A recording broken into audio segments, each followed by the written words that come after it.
morning, everyone, and thank you for coming and joining FINOPITCH 2025. And to the viewers online, thank you for watching on the FinoLab channel. My name is Chris Wells, and I will be your host today.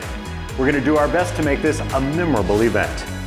Now, before we begin, I have a request for everyone. Please note that eating and drinking are not allowed in the hall. Thank you for your cooperation. Now, following the CC Pitch the morning, we have an exciting pitch contest by startups, the FINOPITCH, this afternoon. We have 9 finalists from outside of Japan and 10 finalists from Japan. They all went through a very rigorous selection process by the Finovators. After the FINOPITCH, we will have a panel discussion by FINOPITCH alumni and a no performance by Mr. Kanze Saburota, followed by the FINOPITCH award ceremony. We hope you'll enjoy everything we've got lined up for you today. Thanks to the cooperation of the Kanze No Theater, the entire event will take place on this very beautiful stage. Please enjoy the future of finance delivered on this traditional Japanese stage. All right, let's start FINOPITCH 2025. First of all, let me explain the awards. The Supporter Award will be given to 5 companies, and the Audience Award and Grand Prize will be given to 1 overseas and 1 domestic company. The Audience Award will be decided by votes from the audience using the QR code on the screen. So please remember to vote for the Audience Award when you identify your favorite startup. Now, this stage is a sacred space. So everyone who steps onto the stage must wear tabi, Japanese split-toe socks. And also, only the emperor himself is allowed to use these stairs. Because of that, everyone who takes the stage must pass through the backstage area first, and then walk across the bridge called hashigakari in order to get to the stage. In the first half, finalists from outside of Japan will be pitching. Even though we announced 11 finalists from outside of Japan, 2 of them were not allowed to make it due to visa or other technical reasons. But we really appreciate that 9 of them are here today, right here in Tokyo, to pitch for us. So here are the participants from overseas. ActuaViz Company Limited from Taiwan, Blade Labs from Qatar, Fly Fairly from Singapore, INSTO from the USA, International Payments Identity IPID Partnership Limited from Singapore, TradingValley Incorporated from the USA and Taiwan, Verified AG from Switzerland, WeavInsight Partnership Limited from Singapore, Wizpresso Limited from Hong Kong. All right, I think we're ready to hear our first pitch, so let's begin with our first presenter, Mr. Pablo Villalobos, technical co-founder of ActuaViz Company Limited from Taiwan. Please come to the stage. Hi, I'm Pablo from ActuaViz, and I'm excited to share our InsurTech platform database powered by Actuarial Intelligence. We believe our technology will empower Japanese insurers to break free from legacy systems which slow down development. Let's build the future of insurance together. All right. Please note that you will have a 6-minute warning like this.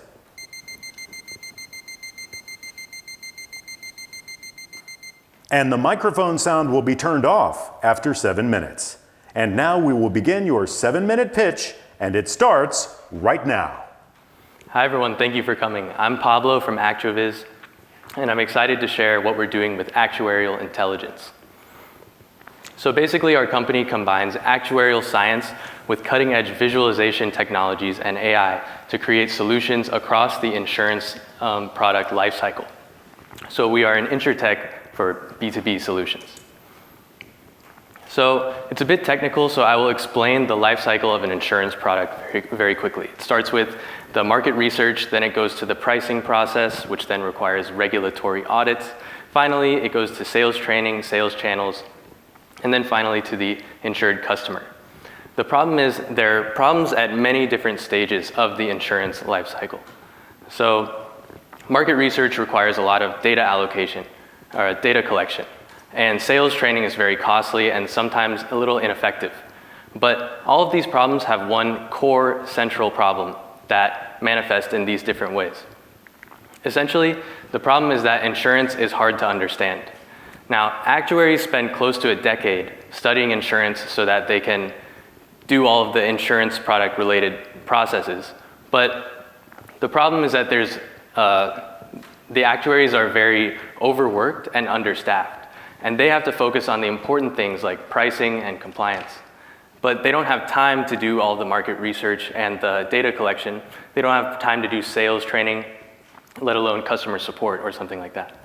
And these problems are not just inconveniences with the knowledge, they're actually very costly. But by solving and attacking this one problem, we're able to create a lot of value and cost saving in many different areas of the life cycle. So, for example, we're able to take the pricing process down to a near automatic download rather than an actuary spending a week or more trying to do this error-prone and uncollaborative process. Also, for market research and data collection, we're able to collect all the data for actuaries so that they don't have to spend weeks or months trying to do this. And lastly, we've been able to cut sales training costs while increasing the effectiveness. Now, how do we do this? Basically, we have ActuaWorks, which is an actuarial database and toolkit that empowers actuaries and other people in the insurance business to do more. So it's basically a cloud-based platform that has web and Excel integrations, so you don't necessarily have to learn new software in order to use our product and to get the value out of it. So here's an example Excel workbook. This is a pricing workbook for a life insurance product and is all generated by code. So this is not handmade by an actuary. This is generated by our code once we put it into our database. And our Excel add-in integrates directly so that it can explain each of our formulas and also the regulations and link to the source documents of the regulations. So for pricing and for compliance, this is a really powerful tool. Next, you can use our web interface to create custom comparison tables. So you can search, choose different products, and compare them side by side. Now, for this version on the screen here, this is for sales and for marketing use cases. So it's a little more simplified. But when you customize it and when you download it into Excel, you get an unmatched level of detail. So this is really important for, let's say, mid-size or small-size insurers who are trying to make a new product to compete with the bigger companies. Well, in order to do that, we provide all of the market research down to the individual scenario level. So this is really powerful for companies looking to compare different insurance products. Lastly, we have our newest product, which launched last month, which is our AI Insurance Express. And we're already collaborating with some pretty big names in Taiwan and abroad. And basically, our AI does what general AI does, like it can translate between different languages and respond in natural language. But what our AI does that other AIs can't do is it can calculate an insurance premium. Not only that, but it can keep track of the customer scenario while you're chatting with it. So this is really powerful for sales training use cases. And lastly, you can use our AI to integrate with our comparison table generation. So you can use our AI as an interface to create the reports that I talked about earlier. And this is how it all works. Essentially, we take all of the insurance product data, the regulatory data, and we turn them into formulas. We put them in our database so that they can actually calculate and produce real actionable data using our actuarial models. And then, of course, it can integrate with other things like language models to produce very approachable data. So insurance companies typically don't have the IT power to do what we do, and tech companies don't have the actuarial expertise, but we have both. So we're able to do that with our small team. Now, when it comes to Japan, there's a huge demand for digitization of insurance products.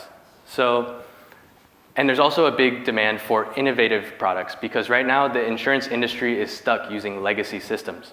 But if they adopt our more flexible model, which can adapt to the local regulations and to the local languages using generative AI, then we can produce a lot of value for the insurance companies here, and we can lead the charge for digitization. And lastly, the Japanese market is bigger than Taiwan's, so we're excited to expand. So this is our basic go-to-market strategy. Right now, we're moving from stage 1 to stage 2. Basically, we have pilot projects with local companies and some international companies, and then we're looking to, once our data reaches critical mass, to expand abroad and convert to a SaaS model. Finally, we want to become the industry standard, meaning we sell the data to everyone, even other tech companies and other actuarial software. Lastly, what we're looking for is our first Japanese customer, innovative partners like FINOLab, thank you for hosting, and investors to support our expansion, both within Taiwan and abroad. So please contact us if you want to build the future of insurance together. Thank you. Thank you very much. That was Mr. Pablo Villalobos, technical co-founder of ActuaViz Company Limited from Taiwan, with a database leveraging AI actuarial data. Up next, the second presenter is Mr. Sami Mian, CEO of Blade Labs from Qatar. Discover Islamic finance, a $4 trillion untapped opportunity. Beneath its mystery, people enforce fair finance using paper documents and physical signatures.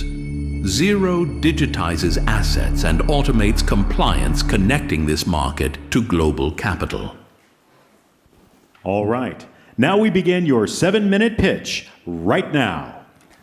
When you hear Islamic finance, what comes to mind?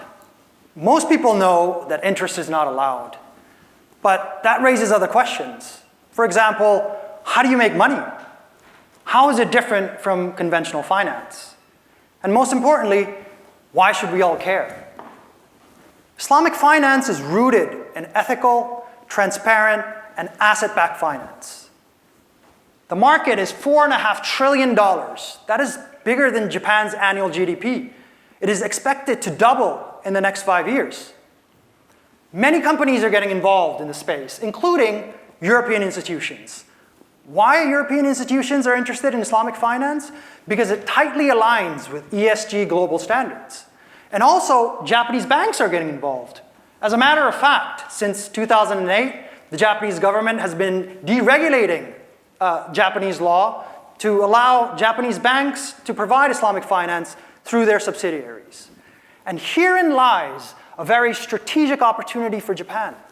Japan imports 95% of its energy from the Middle East. That means oil comes into Japan and money flows out, and that's it.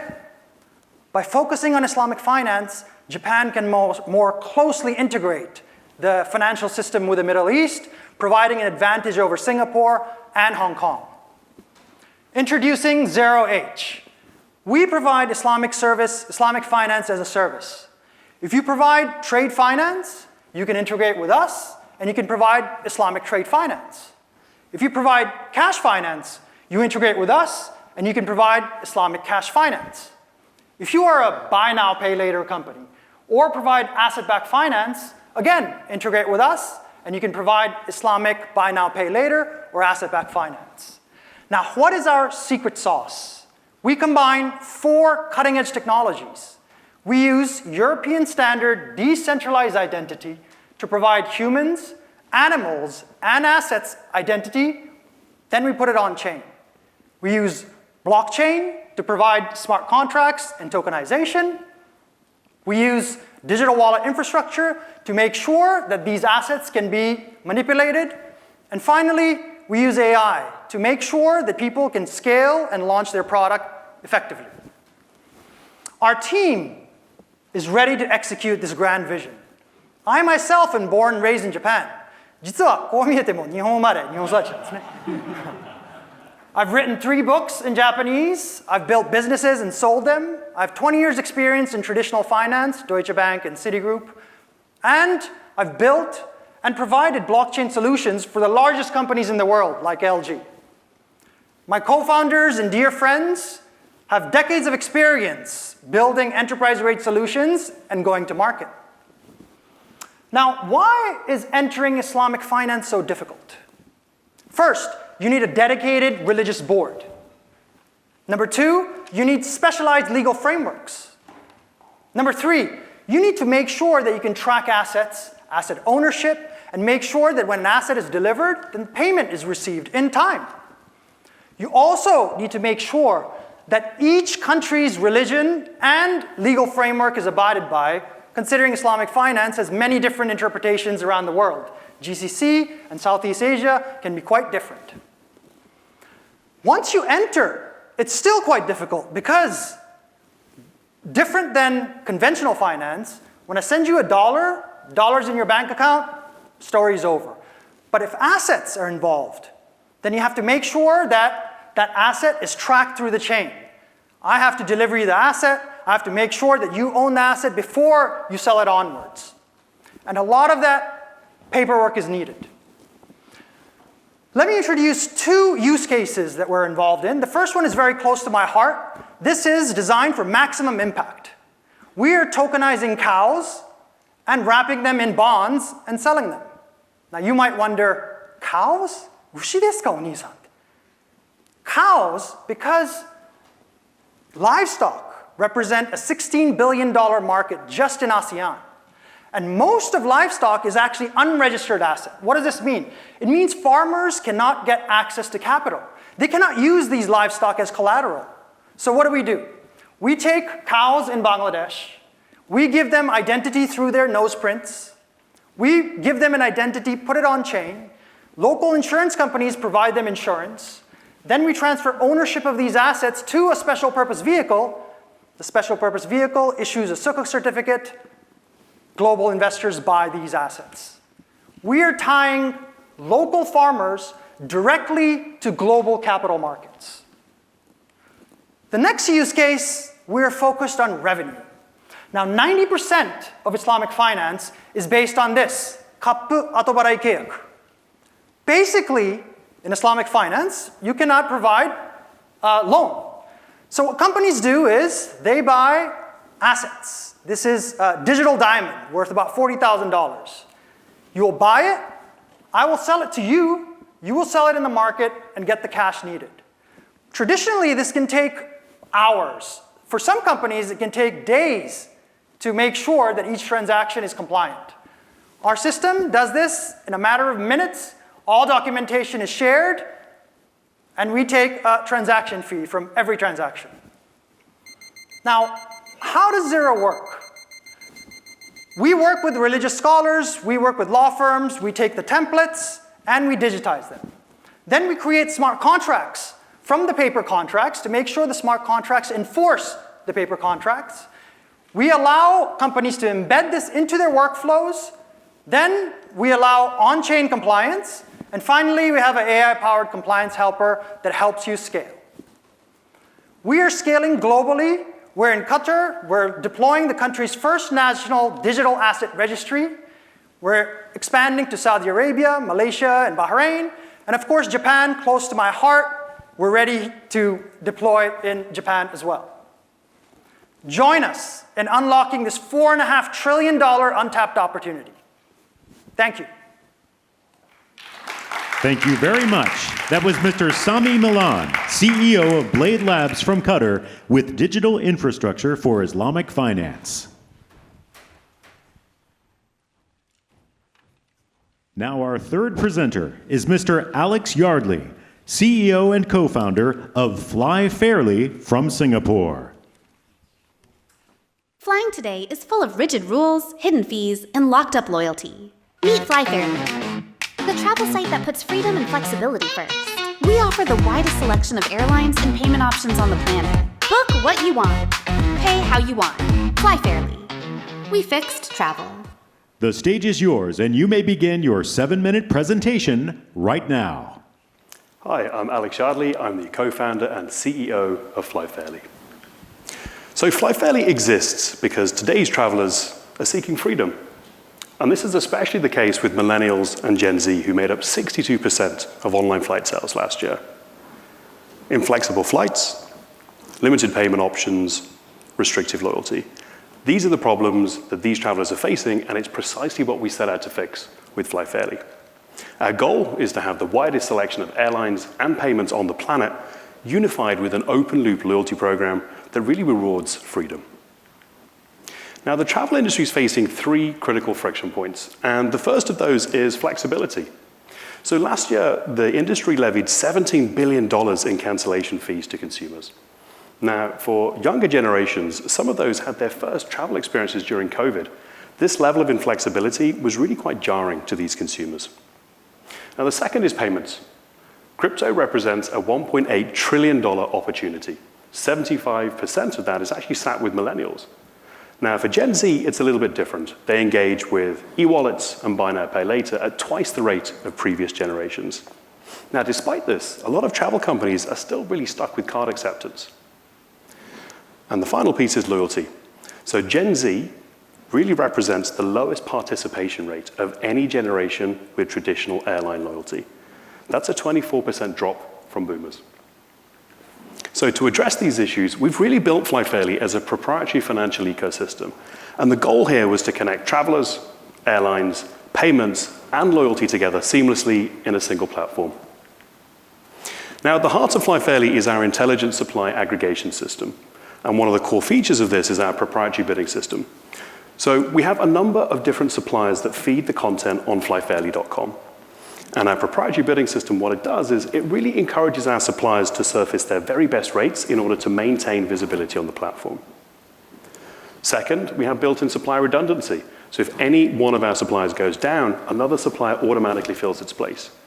Now, this is not just at the supplier or the airline level, it's actually down to the individual ticket offer. So we offer the lowest level of redundancy within the industry today. The system is customizable, so we can have hacker fares, we can have wholesale rates pulled in, and also mixed fare routes. But really the most important feature is that the system is built for scale. So as we expand internationally, it's very easy for us to bring in local content to augment our supply. So what this means in practical terms is that FlyFairly today offers 50% more airlines than some of the leading travel platforms available online. That's 650 airlines versus 400 or so versus some of the big players. Now, for younger generations, the ability to explore every corner of the globe through a single portal has been critical to our early success. On payments, we've partnered with some of the largest financial institutions in the world, which has currently unlocked for our consumers over 100 different ways that our customers can pay on flyfairly.com today. And the data shows that our approach is working. So consumers using alternative payments, they book 35% more frequently, and they spend 24% more than with traditional card payments. Now, beyond payment acceptance, we have a zero-tolerance policy to fraud, which has earned us a record-low chargeback rate. And the way that we've achieved this is really by integrating security into the core of everything that we do at FlyFairly, from mandatory 3DS authentication for traditional cards, all the way through to third-party device fingerprinting to make sure that we can stop fraud before it even gets processed as a transaction. Now, the final piece that really ties all of this together is loyalty. Now, while 89% of boomers participate in airline loyalty, only 65% of Gen Z enroll, and worse than that, only 13% of them actually engage. And there's a reason for this. Gen Z engages with twice as many brands as other generations. So it's no wonder they don't find traditional airline programs enticing. They don't spend enough time with any specific airline to accrue enough rewards to make it worth their while. JetSet changes this. So JetSet is FlyFairly's proprietary open-loop loyalty system that's built on the blockchain. And the intent behind JetSet is to offer our customers the ability to earn rewards on any of the 650 airlines that we currently service on FlyFairly today. And this is in addition to the airline miles that you earn from the airline themselves. And when you earn these miles, you can do one of 3 things. You can stake them for discounts on flyfairly.com. You can redeem them in part or in full for flights or upgrades. And if they do have an airline program of their choice that's their favorite, they can actually convert these JetSet tokens back to their favorite airline program on a one-to-one basis. Now, we built FlyFairly with a very specific business model in mind. Our goal was really to create a capital-efficient business with strong unit economics that allows us to scale rapidly and sustainably. And I believe we've done exactly that. So we launched in Singapore 6 months ago, and since then we've scaled to 10 markets internationally through local strategic partnerships. We've maintained a 50% month-over-month growth rate, and more importantly, 40% of our acquisition actually comes from organic conversion and word of mouth. Now, this next point I am extremely proud of, and I'm happy to announce publicly today here in this forum that as of last month, FlyFairly has reached profitability. This is an incredible milestone. I think it really kind of tells us two things. One, that the business model works. Second, that the customers are loving what we're building. Now, our founding team unites executives from some of the most prestigious organizations in the world. And more importantly, we've got former and current founders that have not only built, but have scaled and successfully sold multi-million-dollar businesses. So as a team, we have done this before. Now, Japan represents one of our it's our most strategic expansion to date. And that's really for a number of reasons. Firstly, Japan is leading buy now, pay later growth and adoption across Asia. Secondly, there is a huge opportunity with expired loyalty points within Japan, and this is a gap that JetSet directly addresses. And finally, it's cultural transparency. So the two principles of cultural transparency and omotenashi, they really meld quite closely with what we have in FlyFairly in terms of our customer-centric approach. So we'd like to connect with partners in Japan across three different categories. Firstly, local payments. Second, we're looking for cross-sell opportunities on our checkout. And finally, we're looking to help inbound tourism partners because we can provide access to a global audience of millennials and Gen Z that are looking for authentic Japanese experiences. Arigato. Thank you very much. That was Mr. Alex Yardley, CEO and co-founder of FlyFairly from Singapore, offering a flexible airline loyalty program.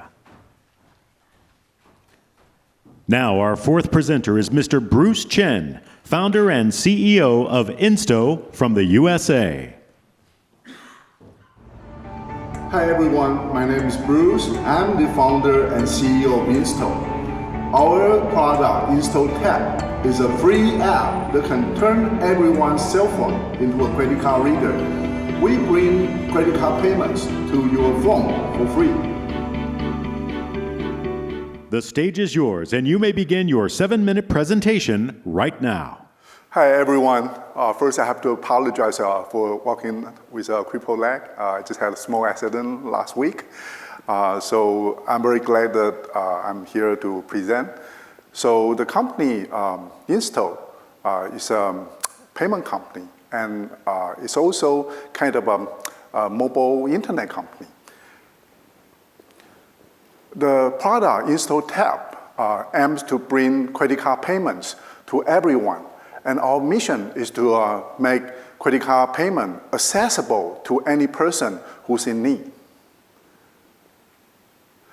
Conventionally, credit card payments are only limited to the use of business merchants.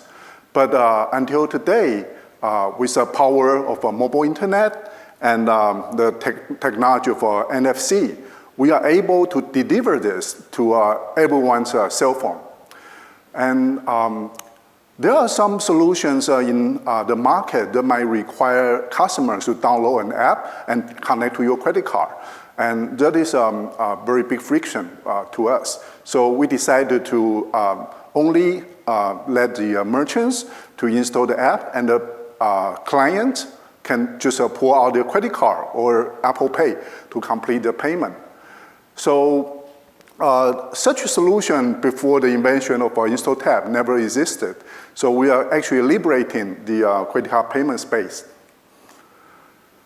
And when we talk about credit card payments, we talk about tap to pay or QR code payments or payment link. We combine all these essential functions together and offer to the public as a free app. And we have done all the security and risk management at the highest standard that enables us to work with the biggest banks worldwide. Here is a simple video that can walk you through our essential functions. INSTO Tap, face-to-face NFC payments and remote collecting. Face-to-face NFC payments. Enter the home page and select the Tap function. Enter the amount to be collected. Use the customer's credit card to tap the NFC sensor on your phone to complete the transaction. Payment completed once the transaction is successful.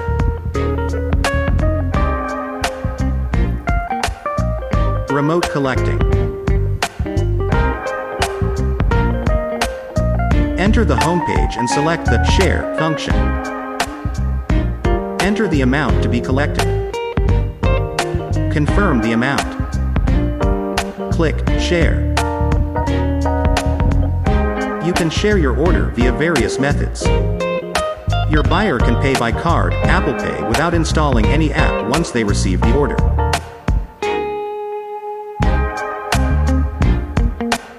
QR code payments.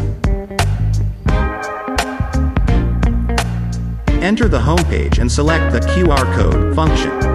Present your unique QR code to your customer for scanning. Your buyer can enter the payment page by scanning the QR code without installing any app. Scan the QR code to proceed with the payment.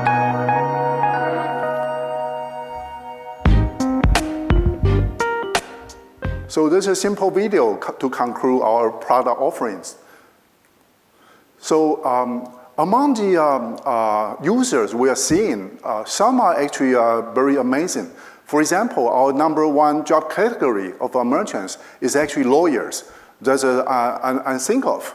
And second one are actually farmers, and also come with mobile vendors and individual professionals, such as designers and artists. So those are new applications that have never been tapped before. And we concluded our market position with this map. So the orange part is what we are targeting. It's a long tail. The long tail merchants are conventionally underserved or unserved. And we service them with a free app that can provide credit card payments to any individuals. So since we launched 3 years ago, the growth has been tremendous. We did our first trial launch in Taiwan, and currently we have over 5,000 merchants. And the number is basically doubling every year. So we believe we have tapped into a virgin territory of credit card payments, even though the credit card payment industry has been around for more than 2 decades. So even when comparing with the largest credit card payments companies in the US, we have our own very unique advantage. We are the only one that can support individual merchants. As you know, they will require a lot of different methodology in the KYC and risk management, and we have done all that.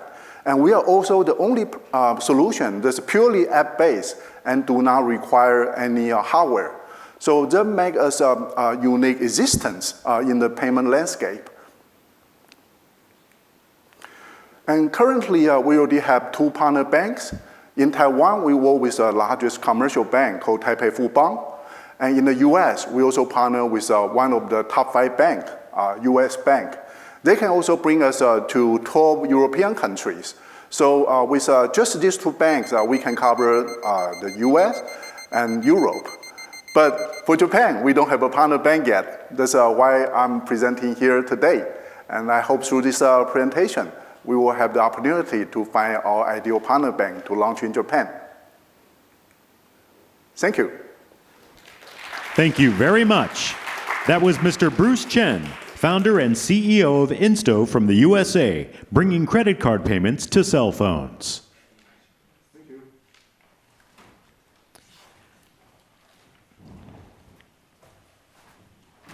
Our 5th presenter is Ms. Quinn Pham, Commercial APAC Regional Director of International Payments Identity, iPiD Partnership Limited from Singapore. Cross-border payments are expected to surpass $290 trillion by 2030. With such significant transaction amounts, having high fraud rates and costly failed payments can put a strain on providers and result in a loss of customers.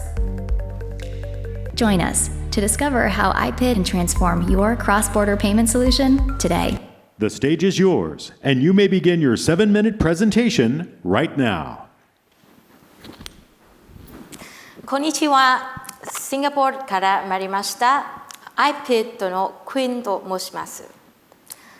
Good afternoon. My name is Quinn from Singapore, and I'm here today representing iPiD, the single largest network of global bank account pre-validations, or KYP solutions. We are all very familiar with KYB, KYC solutions, and today I would like to introduce you to a new concept, KYP, know your payee. Why do we need to know our payees? Today, in the cross-border payments context, so if you transfer payment from Japan outside or from other countries into Japan, there's no mechanism or ways where you can pre-validate the beneficiary details, the account details, the account number, does the account exist? Does it really belong to your recipient? As a consequence, sometimes you might make a mistake, and sometimes you might be tricked into transferring money to the wrong account. This had led to rejects and failed payments, and is costing the industry hundreds of billions of dollars every year just to fix those payments. But the second problem here, which is actually could directly impact each and any one of us sitting here, is about fraud and scams. We hear a lot about investment scam, romance scam, fake investment, fake invoice scam. All of these is one of the examples of what we call authorized push payments or impersonation scam. That means somebody has impersonated another person or business to try to trick you into send them money. And I could sit here and talk to you about all the statistics of loss in scam and fraud, but perhaps I could share a more personal experience. When I was looking online for an apartment to rent, I found an apartment online. I went to view the apartment and I decided I want the apartment. So I went through all of the checks to actually secure the apartment. Part of the process is to pay the deposit to my landlord account, and my agent informed me that this is the account that I should pay to. Only much later on, I found out that there were many other people was paying for the same apartment, and my money was gone. Until today, I never get my money back. It was a painful, really painful experience. And that is where I really wish that if my bank actually has implemented a mechanism to pre-validate the bank account details of the beneficiary, they would be able to prompt me that this account does not belong to the landlord account. And I would have stopped. I would have hesitated to make the payments. That's what exactly we provide at iPiD. With one single API integrations, you can send us in real time to pre-validate the beneficiary account details based on 3 essential data points: bank account code, bank account number, the bank code, and the name of the beneficiary. The solutions will provide you with the matching result between the name that you input versus the name of the account as per the bank's database. And all of this happening within a few seconds. We use iPiD Match, which is our own proprietary matching algorithm, leveraging the technology, AI technology. It can actually recognize whether it is a commonly used business name, commonly used nickname, different languages, or the gender of the name to provide you with the most accurate result as possible, minimizing the risk of false positive, false negative. Let me show you a quick demo. This is a portal where we use to do the manual validations. You can easily choose the beneficiary countries, provide the information of the beneficiary accounts, the payee's accounts here, and you can submit to see the result. And within a few seconds, you will see that it's actually come back with the result. And in this scenario, the account does not exist, and you should not be sending payment because it will get rejected. You also have here, in the scenario where the account actually was found, but actually the name does not match at all. It's another person's account. Once you have a perfectly matched name, you can see everything has turned green.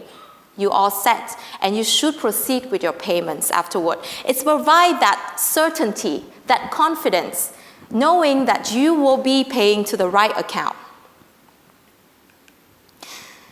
Where can we do this today? That's the next question.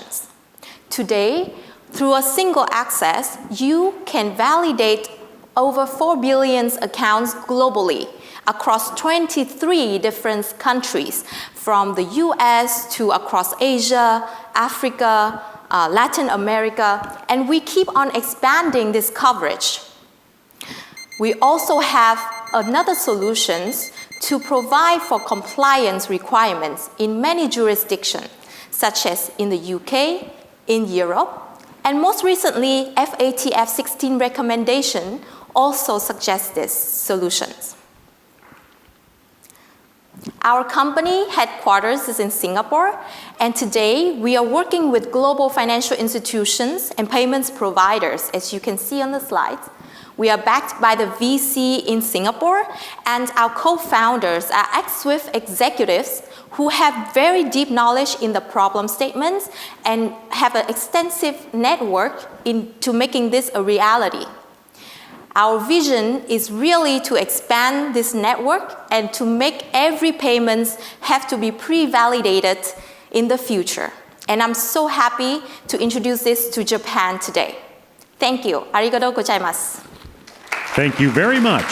That was International Payments Identity iPiD with Ms. Quinn Pham, Commercial APAC Regional Director from Singapore, providing payee pre-validation leveraging next-gen AI. You may leave the stage. And now, our sixth presenter is Mr. Chia Hao Lee, co-founder and BD of TradingValley Incorporated from USA and Taiwan.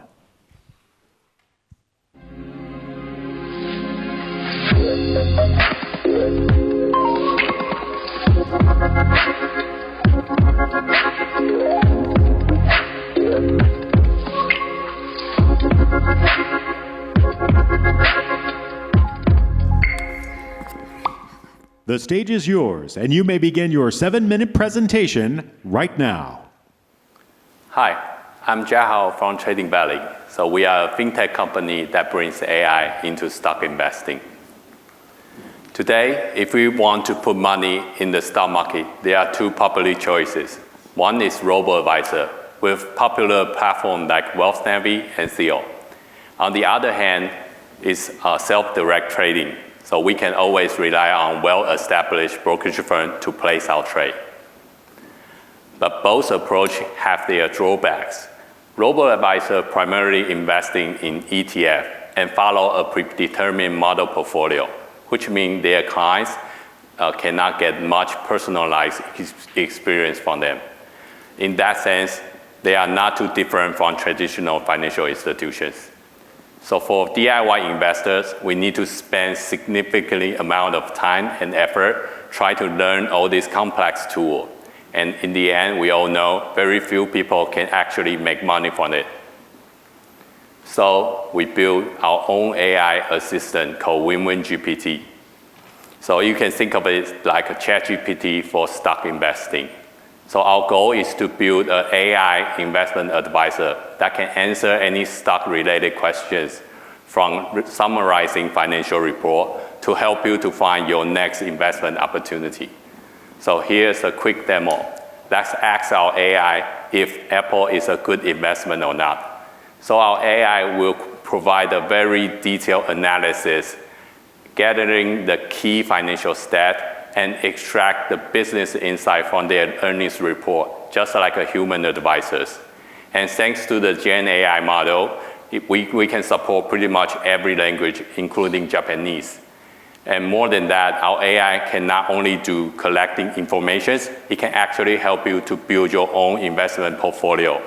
Simply input any stock you have interested in, and our AI will start doing the backtesting for you, provide you the historical allocation and the performance within minutes. So we believe the generative AI can revolutionize the whole investing experience, empower people with AI tools for research, investing strategy, and even trade executions. So we are TradingValley. We hold an investment advisor's license in the US and also have business running in Taiwan. And currently, we have both B2C and B2C solutions. Growing is our B2C investment product. We have different solutions for different type of investors. Our robo-advisor is built for those passive investors or those people who are more conservative about their investments. And stock research platform is catered to those experienced investors who can take full advantage of our comprehensive tool. But the real game changer is the WinWinGPT. It bridges the gap between different investor types. No matter what your experience level, you can always find valuable insight from our AI, making investing easier and more efficient. So on your left-hand side is our robo-advisor. It operates in the US, and we offer a hybrid investment portfolio, combine stocks and ETF, and it achieves over 100% return since COVID. And we have the stock research platform, leveraging machine learning technology to turn all this massive stock market data into a scoring system, help you to find your investment opportunity much easier. And these are some of our B2B clients in Taiwan, primarily banks. So we help them to build robo-advisor service, handling everything from platform development to customized model portfolio. You can think of it, we help them to build their own version of WeavInsight. So why Japan? Because we see lots of opportunity here. So things like a NISA program and the good market performance got people more interested in stocks, plus the MUFG's acquisition of WeavInsight last year all prove this trend. So we believe more and more everyday people will start doing investing, and for the fintech like us, the timing couldn't be more better. So we will focus B2B collaborations in Japan, targeting banks, brokerage firms, or any institution in wealth industry. So our solution can not only increase the efficiency for retail investors, it can also help the internal team, like an investment team or advisors. It ensures the consistent messaging to the end clients to create a cohesive client experience. So our product, our solution now covers Taiwan and US stocks, so we can help Japanese institutions to accessing those stock market immediately. Our next step is to integrate Japan's stock market data to localize our product. And looking forward, we plan to expand more financial products and more stock markets. TradingValley is a team of 10, including hedge fund traders, data scientists, and AI engineers. And we also collaborate with leading universities in Taiwan to ensure the research capacity in this dynamic market. So we are TradingValley. We bring AI in stock investing. If you are interested to learn about what our AI can do, please come find me after this pitch session. ありがとうございます。Thank you very much. That was Mr. Chia-Hao Lee, co-founder and BD of TradingValley Incorporated from the USA and Taiwan, with an AI stock investor advisor. Now our seventh presenter is Mr. Kalol Boda, founder of Verified AG from Switzerland. Verified Network, decentralized financial infrastructure for tokenized investment products. Financial markets are fragmented, regional clearing systems limit distribution of investment products. Verified Network is a global network of financial institutions that tokenizes and distributes investments, and democratizes access to finance by fractionalizing assets and distribution through fintechs. The stage is yours, and you may begin your 7-minute presentation right now. Good afternoon, everyone. My name is Kalol Bora. I am the founder of Verified AG, the company which essentially provides software infrastructure it's a globalized, decentralized platform for access to investment products. So that's who we are. You'd say, why is it so important? What's our mission? Our mission is really to provide access to investment products. What sort of investment products? As you probably know, retail investors have got access to public listed equities, stocks. What we're really trying to do is provide access to private alternative assets globally. This is obviously almost always available only to the ultra high net worth and institutional investors. If you look at the diagram to the right, you'd see that the top 1% of the global population, which is around 60 million people, 60 million account holders, have got access to private wealth products. And that is cumulatively $200 trillion of global wealth. However, if you look at the next segment, which is 12% of global population, that 650 million people have got the same amount of wealth, 180 trillion or so, but their net worth is much smaller, 100,000 to $1 million. So our objective is really to make it possible for the $650 million segment to access private and alternative assets. So that's the first problem that we are trying to solve. The second problem that we are trying to solve, which is very related, is basically for asset managers and fund managers to be able to access the mass affluent investor base, which is high net worths, accredited investors, mass affluent investors, which is the 650 million population. You would say, why is this a problem? Why cannot investors, let's say in Japan, can they access products from Europe? Can European investors access products from the Middle East? The reason it doesn't happen that easily is because the clearing systems for alternative assets are really regional silos. So you've got a regional clearing system in Europe, we've got a clearing system in Japan, you've got a clearing system in Singapore, Middle East, India, US, wherever you go. And customers or investors from one geography cannot really access products on another clearing system unless and until they are a private wealth customer of a bank that is a member of the clearing system.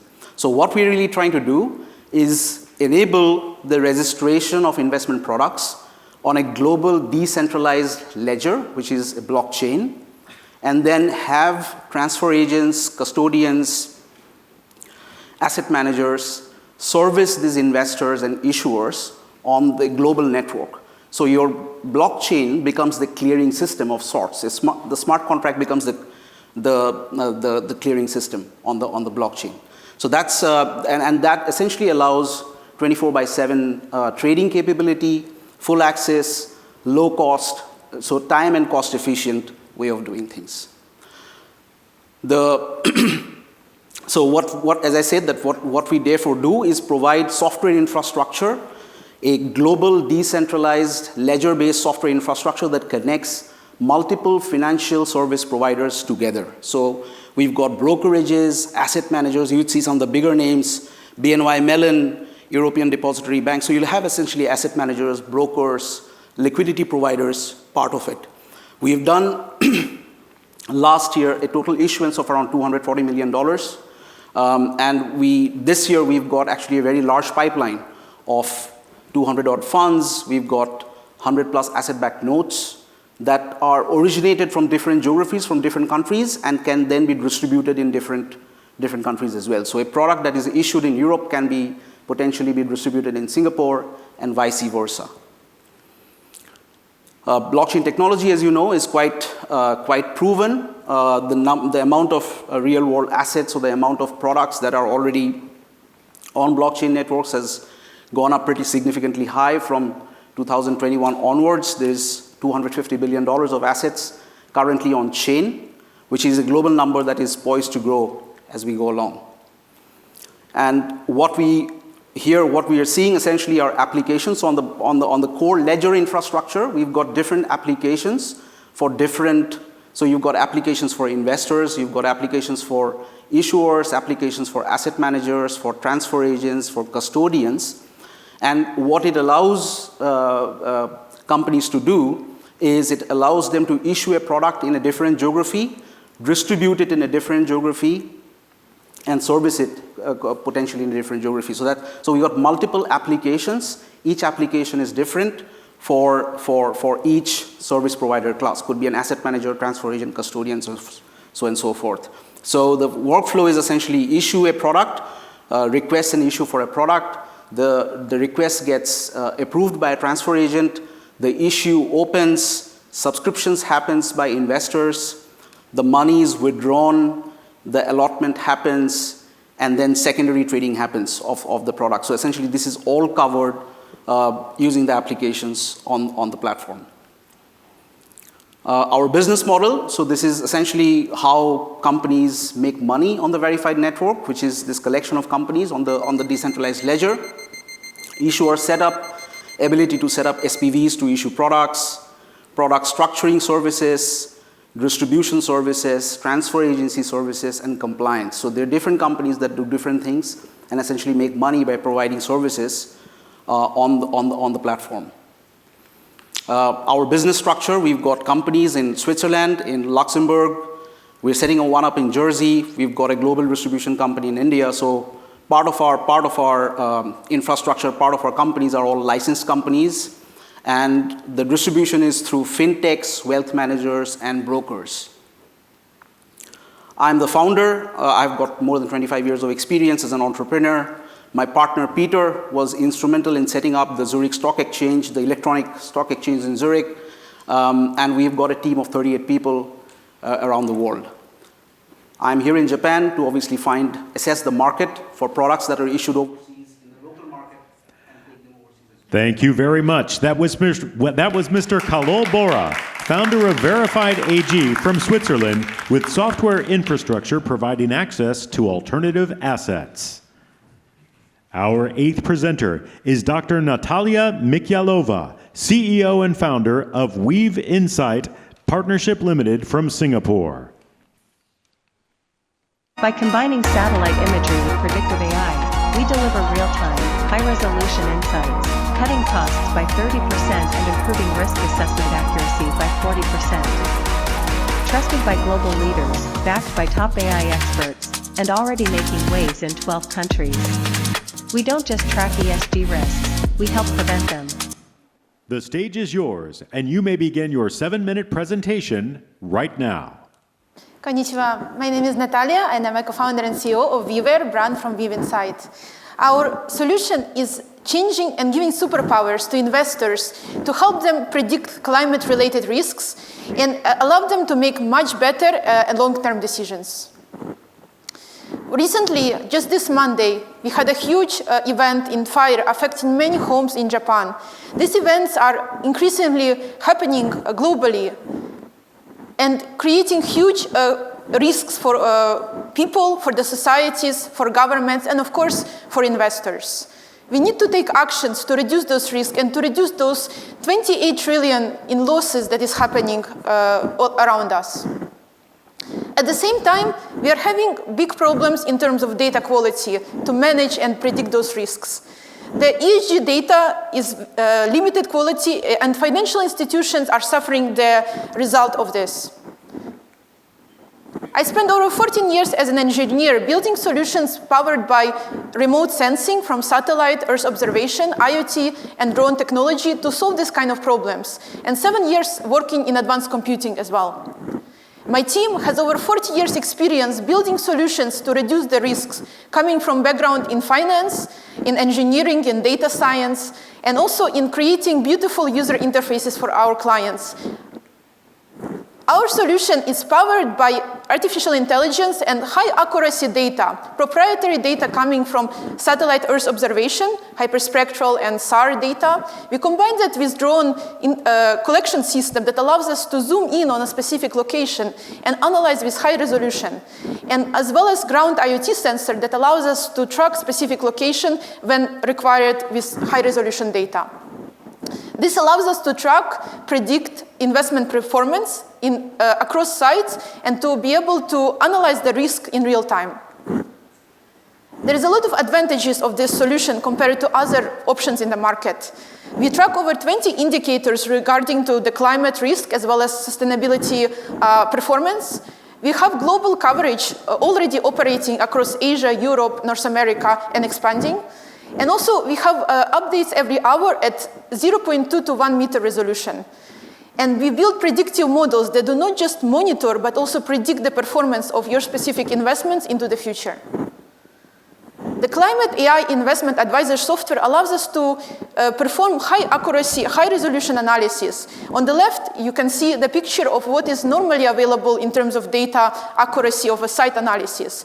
But on the right, you see increase in over 100x in resolution that allows us to track it down to specific asset level, like a building or a specific site. This allows to achieve much greater risk reduction potential. We have an innovative business model. Our artificial intelligence algorithms learn and create new opportunities. You can import a portfolio of any sites that you are investing, for example, real estate projects or infrastructure projects. You can segment by sector, company, or site. You can calibrate using expert data because we've partnered with standards bodies like British Standards Institute to allow us to calibrate our models constantly to ensure their high accuracy. We use this to monitor and predict risk, personalizing data display based on the requirements of the investor or the user of this platform. And we provide investment decisions, not just right now, but into the future, allowing you to project 3 to 10 years in advance, depending on your investment horizon. Our solution is validated by global leaders and standards bodies and regulators. It has been listed as the top performing solution by Monetary Authority of Singapore, Reserve Bank of India, and also we are working very closely with standards bodies like British Standards Institute to calibrate our models and to adapt them to ensure they are performing with high accuracy. This allows us to achieve improved accuracy compared to competition and also improved analysis speed compared to other solutions on the market. We are already expanding globally. Over the last 2 months, we have achieved over 2 million in ARR in terms of projects, and we are growing every month. There is over 150% growth in this period.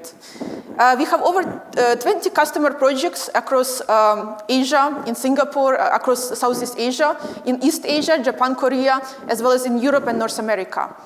We already implemented across many countries and working with financial institutions to implement those projects, as well as the companies they invest in.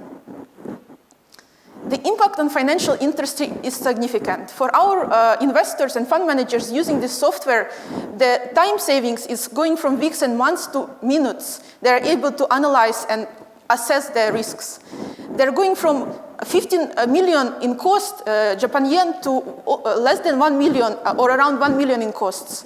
And 10 meters resolution with gaps in coverage to less than 1 meter resolution. This allows to significantly push the boundary of what is possible. For example, in our case studies, looking at the land use and climate risk data for agricultural and regulated entities with RBI, we are able to see, using our super resolution software, to be able to see the great outcomes, increasing speed of regulated entity risk management and accurate risk performance analysis. This solution is already seeing a lot of business growth across 4 continents. We are working with companies to analyze different indicators, such as biodiversity, such as construction and energy projects, and also monitoring the carbon offsets using high-resolution data and climate risk, of course. This solution has been validated by regulators globally, by auditors and system integrator companies, as well as received over 25 technology awards. Our vision is to provide climate-resilient investment AI in Tokyo and beyond. We are currently setting up a partnership program in Japan. We are creating sustainable finance data consortium between Singapore and Tokyo and expanding it across other regions in Japan. And we are creating environmental digital twin platform that is going to be launched within the next quarters. If we receive this award, we will be investing in our local operations, R&D team, and also our sales team here. Our solution is also aligned with Tokyo Government 2030 initiatives and resilience project. Thank you very much, and please join us to revolutionize the sustainable investment. Thank you very much. That was Dr. Natalia Mikyalova, CEO and founder of WeavInsight Partnership Limited from Singapore, with a climate AI investment advisor. Now, our last overseas company. The presenter is Mr. Calvin Cheng, founder and CEO of Wizpresso Limited from Hong Kong.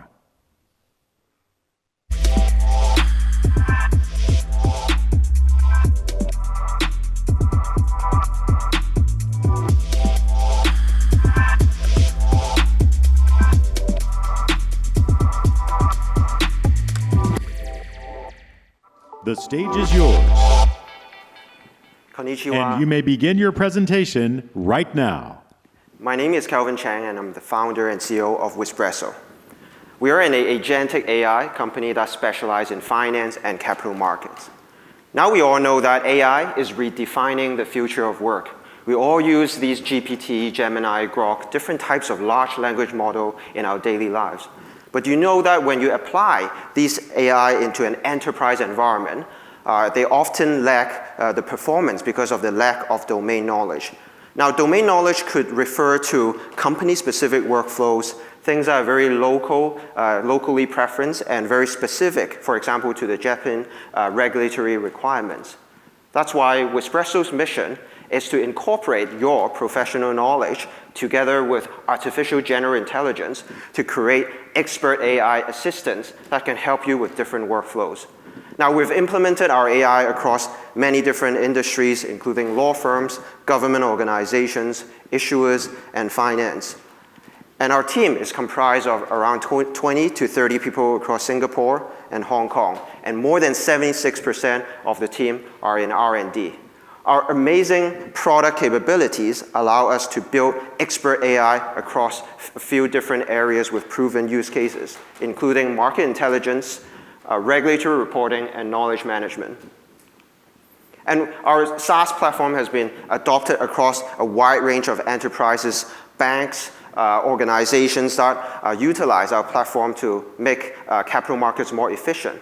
We also partner with Asia's largest financial printer, Topan Nexus, to bundle our products together with some of their capital markets products and scale to more than half of the law firms here in Asia. Now, Japan is a high priority market for us because of a few key drivers. First, the aging population in Japan makes efficiency a top priority for companies. This creates a lot of room to implement AI to accelerate workflows. The other driver is that a lot of the Japanese companies are seeking international investors to better communicate with them and to increase their valuation. This leads to a lot of companies seeing more and more regulatory compliance requirements and reporting standards, specifically on sustainability. Especially when Japan is so integrated with the global supply chain. We hope that our expert AI can really help the market. Now, we see these problems also translate to all the different companies in the Western world. And a lot of companies, more than 90% of the S&P 500 companies utilize a governance, risk, and compliance tool, GRC tool. However, the penetration in Asia remains very low. This is why we have launched the first ever AI-powered GRC platform for all sustainability, risk, and investor relations needs that are ready to scale across 3,500 listed companies across the Tokyo Stock Exchange. So how does it work? It is an AI expert assistant in the governance space, essentially supporting investor relations, sustainability teams, as well as audit and risk team in doing a wide range of workflows that help them better streamline reporting, save costs on drafting different types of reports, as well as making sure they comply with all regulation, therefore mitigating risk. For example, our regulatory agent reads over 500 regulatory websites and over 50 million company disclosures to understand all the things that are happening around the world on the regulatory space. And our compliance agent can read the latest ESG and annual report to check how much they have complied with all the different standards. To take a step further, companies can even upload their internal policies to check their gaps between the regulations and themselves, and then help auditors check the information using AI and verify the results, making sure they're factual. Lastly, the reporting agent can essentially draft different types of ESG and sustainability reports, benchmark with the peers, and answer to investor questions. And this platform has already been adopted in some of the largest banks in Hong Kong, such as HSBC, Hang Seng Bank, and so forth. And we offer enterprise-grade security for all our clients. We have also completed our first ever pilot with one of the Japanese listed company, Polar Orbis, in streamlining their investor relations workflow, essentially automating the drafting of a lot of the investor questions for their shareholder meeting. And we see this being very scalable across all the different listed companies. And we hope that this product can be an efficiency flywheel, because some of our clients, after they streamline reporting, they can even build their own knowledge agent, incorporating all their financial and sustainability data in order to answer more questions to investors in different language globally. We have a lot of great track record in pushing this technology. For example, in Hong Kong, the Hang Seng Index utilized our AI technology to formulate their ESG and thematic indexes. We also support a lot of different banks in providing them with data and credit assessment on green financing. We're recognized as the top green tech company by the Hong Kong government as well to push these technology adoption across financial institutions. And we sponsor over 10 ESG awards here in Asia. Lastly, we have been constantly recognized as a top AI player across Asia, winning over 50 technological and fintech awards and frequently recognized by the media. I would really want Wizpresso, which symbolize wisdom as condensed as an espresso that can be consumed daily, in order to empower all the Japanese companies in better adopting AI across different capital markets workflows. Arigatou gozaimasu. Thank you. Thank you very much. That was Mr. Calvin Cheng, founder and CEO of Wizpresso Limited from Hong Kong, powering enterprise-grade expert AIs. And now all the presentations by overseas startups are over. Please remember to vote for the audience awards, so choose your favorite. And next is the Japanese startup pitches. And now, in the second half, finalists from Japan will be doing the pitching. Here are the participants from Japan. BillPay Incorporated, Egregium Incorporated, GarageBank Corporation, Noahlogy Company Limited, Recept K.K, Tayorie Incorporated, Teliha Limited, Trust Company Limited, Turn Group Company Limited, and Vlightup Incorporated. Now, before starting the pitch, please remember to vote for the audience award when you identify your favorite startup. You can use the QR code.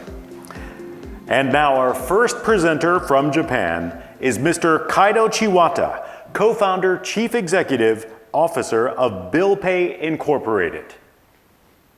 Please come to the stage.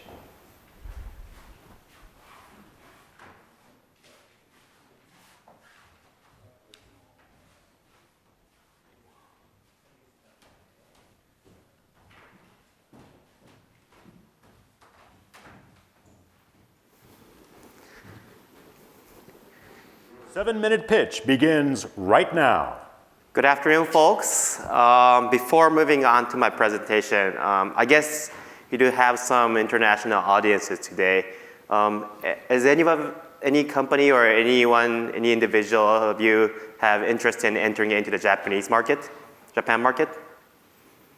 Okay, I see a few hands getting up. Great. So I guess for those people, you'll love our product. I'll explain how BillPay can empower your Japanese market entry.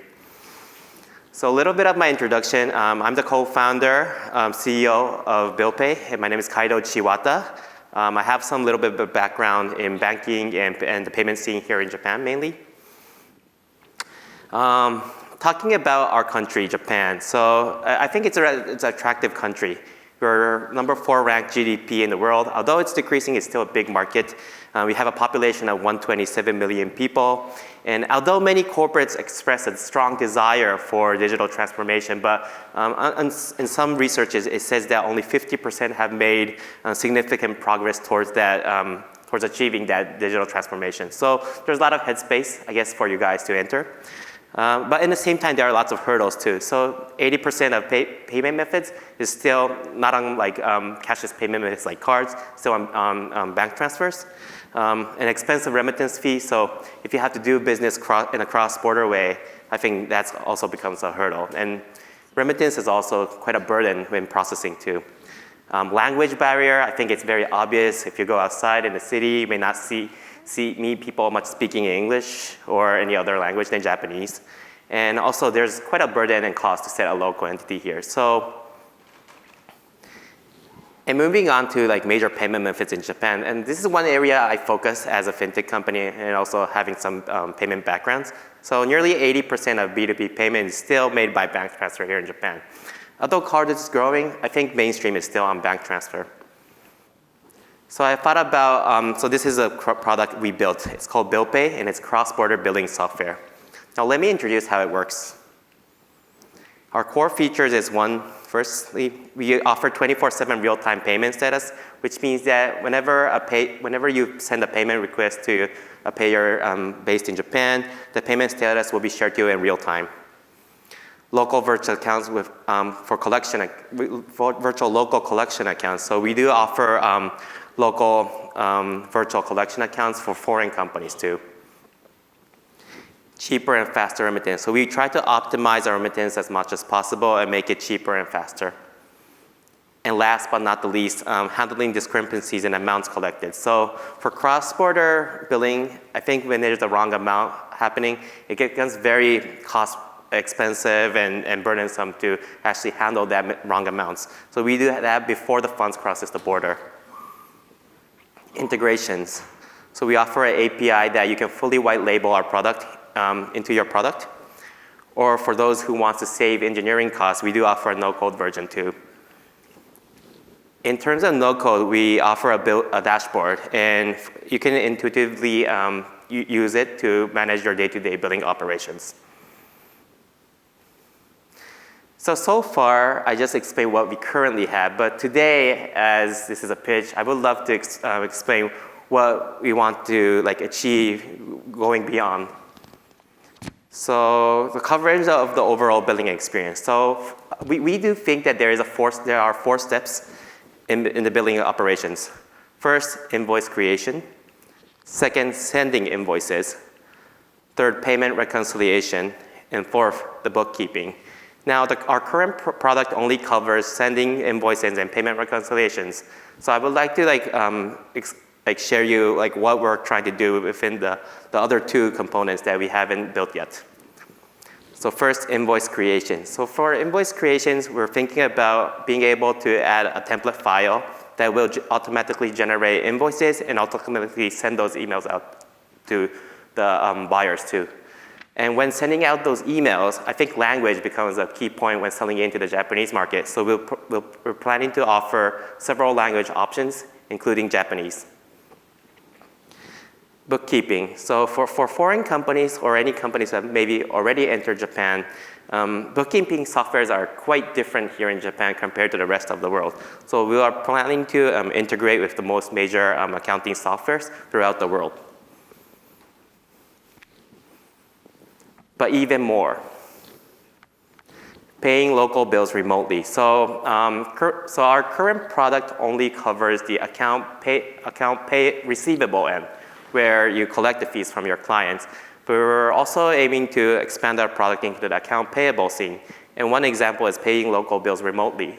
So we're starting to see some strong trend in people setting entities here without residing or even owning real estates, but being based outside of this country.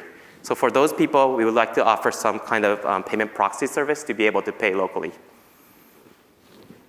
And splitting fees paid to your vendors. So this is more for platform businesses. So in the growing trends of collaborative content creation, we are planning to actually create this feature that we can split fees into the people or workers that you collaborate with.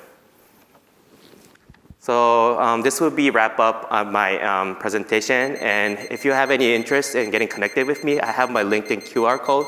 So feel free to get connected. Thank you. Thank you very much. That was Mr. Kaido Chiwata, co-founder and chief executive officer of BillPay Incorporated, with cross-border billing software. Now our second presenter is Mr. G. Malcolm Schreiber, CEO founder of Egregium Incorporated.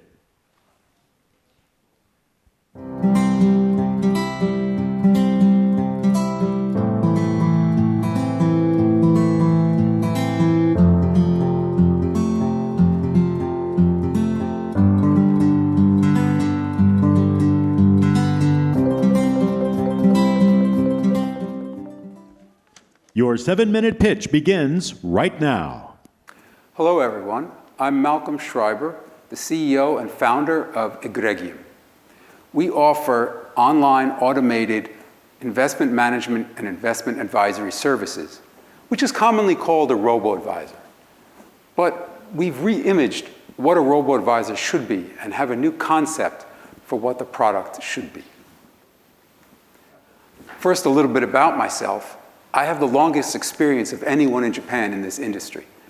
I was the original CIO and CTO, that is Chief Investment Officer, of Money Design, the first robo-advisory company in Japan.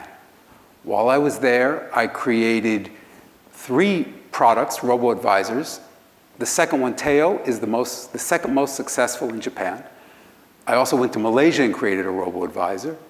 I was the first one in the industry globally to use machine learning in 2018. And I also hold patents on tax optimization and hedging algorithms as well. But I became dissatisfied with not only our own product, but all robo-advisors. I think these companies are on the wrong path and don't really understand what the product should be. See, a robo-advisor should be about advice. It's in the name. And Japanese people really need investment advice. More than half of all assets, as is well known in Japan, are sitting in banks, rotting away, earning no interest. And Japanese people live a long time, so they really need to invest their money wisely. This puts a strain on their own budgets and that of the government as well. But people are afraid. They don't know. They lack experience. They have bad experience in the past with investing. They don't know how to get started. So this is what is available, the landscape of investment advice. You have wealth management. For people with a lot of money, if you have more than $1 million, you can get personalized advice, but most people don't. On the other end of the spectrum, you have the Japanese robo-advisors. They're convenient, they're fairly cheap, but they give only generic, low-quality advice. But with modern technology and new algorithms, we should be able to replicate that capability of a human, but on the same platform and cost and convenience of an existing robo-advisor. So when I say that they're generic, they lack customization, this is what I mean. Robo-advisors are trying to determine how much risk you should take in your portfolio. Fundamentally, that is what their purpose of profiling is. And they ask you some questions, and then based on that, they recommend something. But they typically only ask a few questions, mainly your age. That's the most important thing. And there's no consideration of your actual needs, your actual financial, how much money you're actually spending and earning. They have vague questions to try to assess your personality, like, what would you do if the market fell 10% in a month? These are novice investors. They have no idea. There's a limited number of choices because there's no quantitative model. They can't say you're 9% risk and you should be at 12. They have no way of actually calculating. And it's just a one-time thing. It never updates. So our new product, ProPort, we have you basing it on goals. You assess what your future goals are, and then we calculate how much money you need to invest to get to those goals. We take into consideration your household structure, your income and assets. We complement your existing assets, and we build your portfolio around that.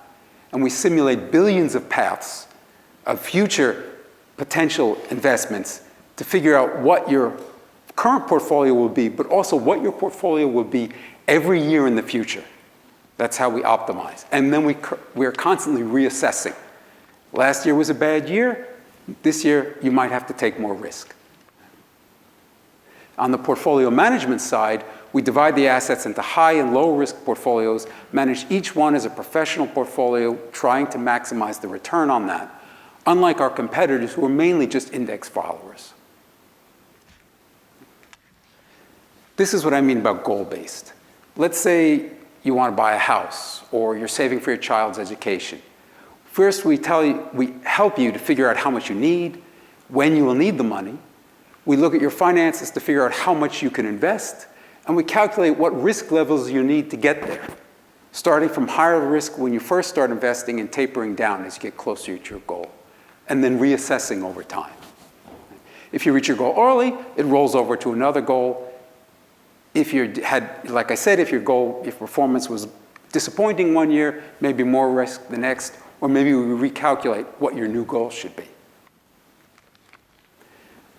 This is the kind of information we use. We ask lots of questions about your family structure, about your income, your assets, everything that allows us to predict what your future your income will be.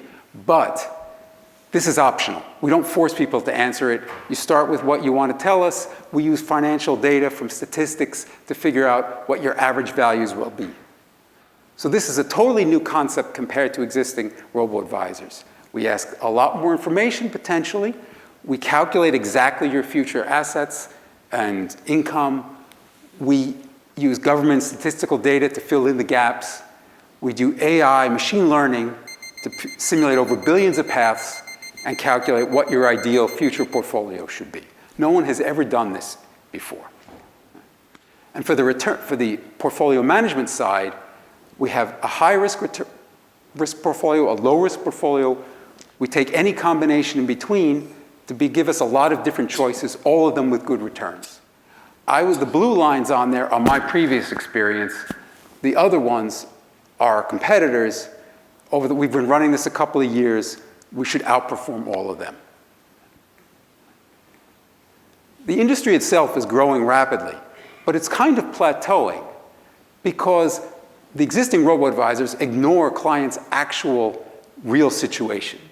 And by expanding the capabilities to true investment advice, we should be able to broaden our market much more broadly.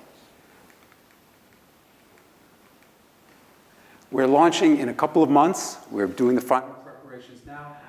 Thank you very much. That was Mr. G. Malcolm Schreiber, CEO founder of Egregium Incorporated, with a reimagined robo-advisor.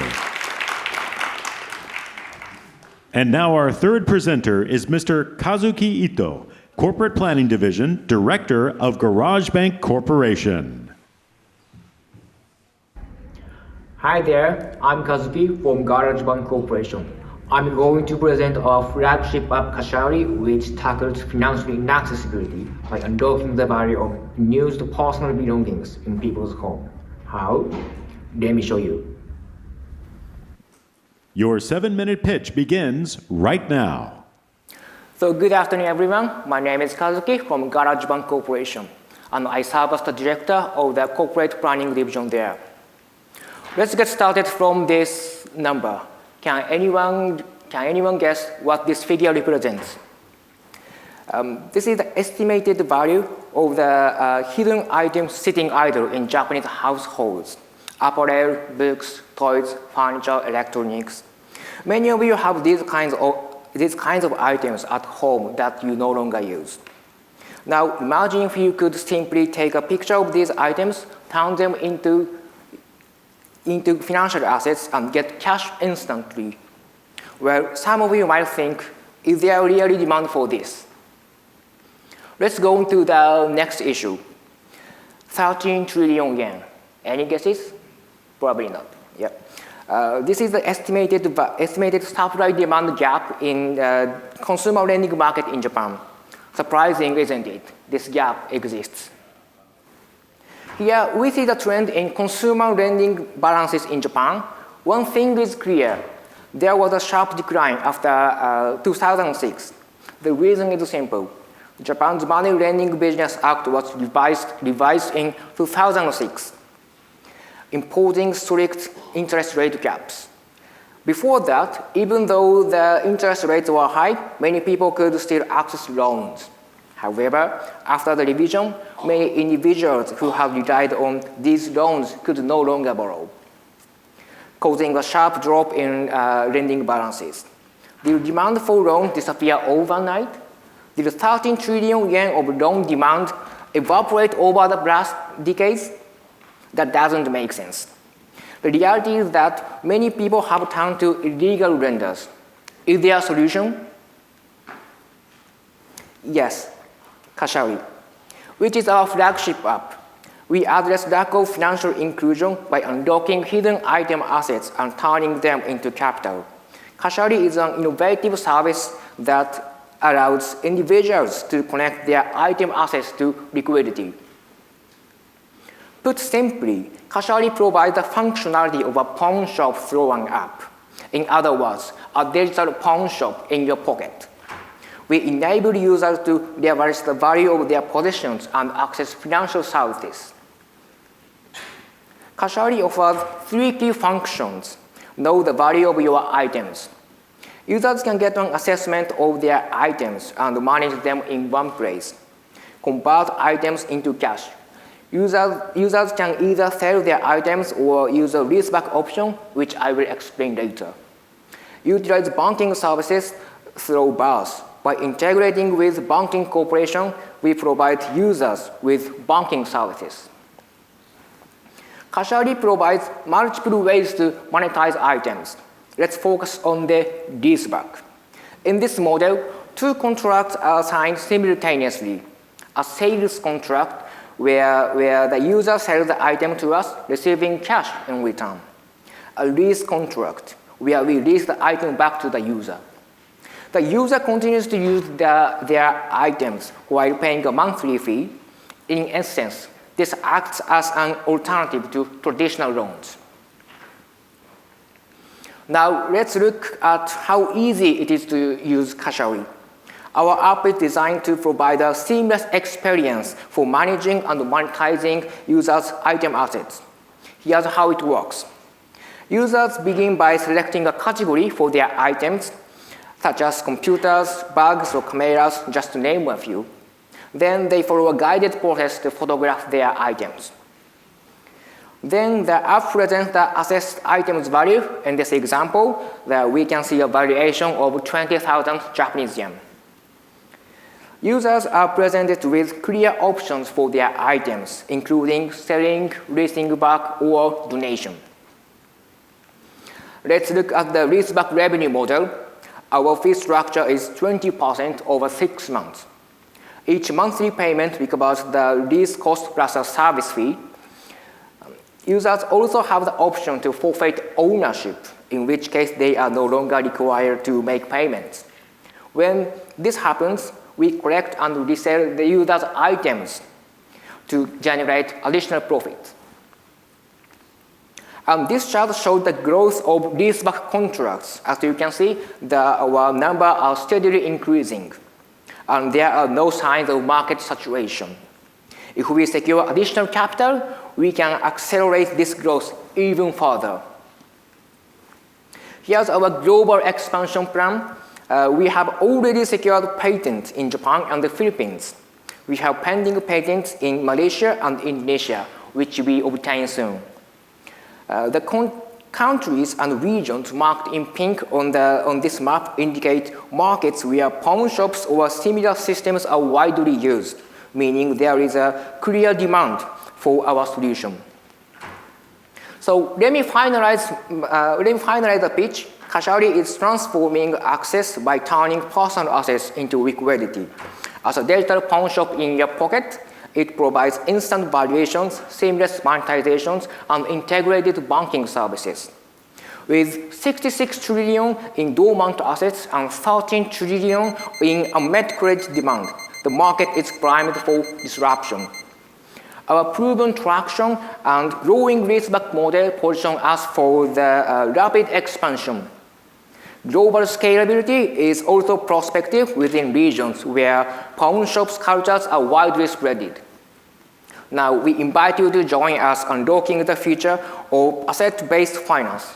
Let's work together to bring financial empowerment to billions and to make financial inclusion reality. Thank you very much for your attention. Thank you very much. That was Mr. Kazuki Ito, Corporate Planning Division, Director of GarageBank Corporation, unlocking the value of personal item assets. Our fourth presenter is Mr. Yusuke Kondo, CEO of Noahlogy Co Ltd.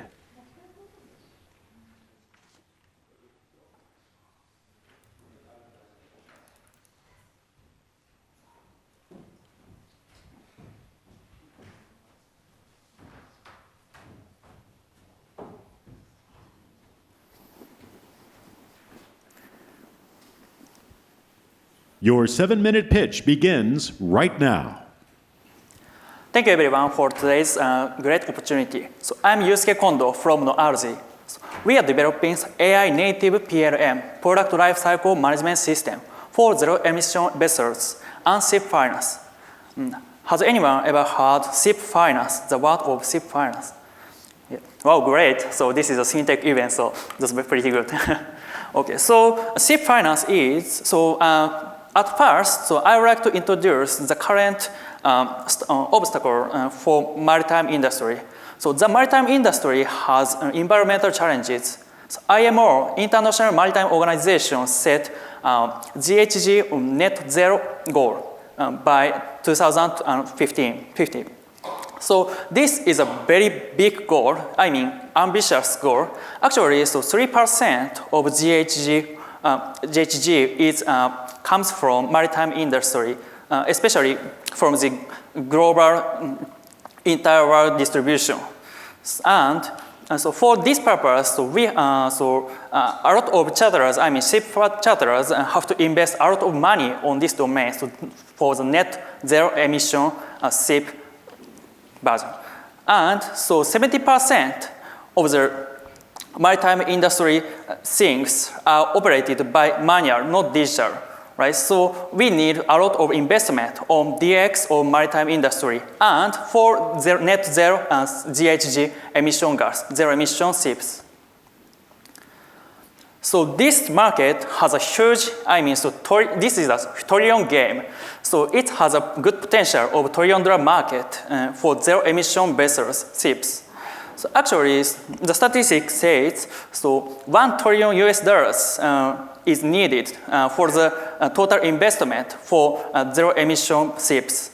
And so actually, 50 to 70 billion US dollars, this is the size, how the scale of this net zero emission ship market is.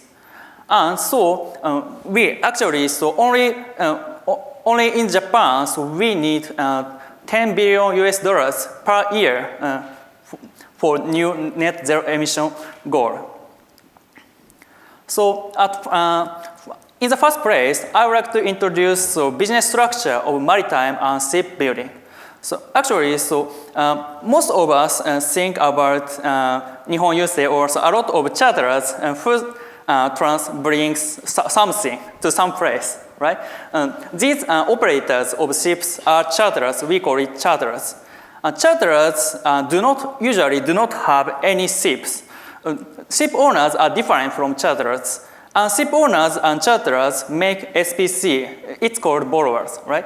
But ship owners do not have much money to buy ships because most of the ships, at least, they need 30 million US dollars up to 100 US dollars. So they need cash from lenders. That's finance. And lenders also provide some amount of money to shipbuilders and maritime equipment manufacturers.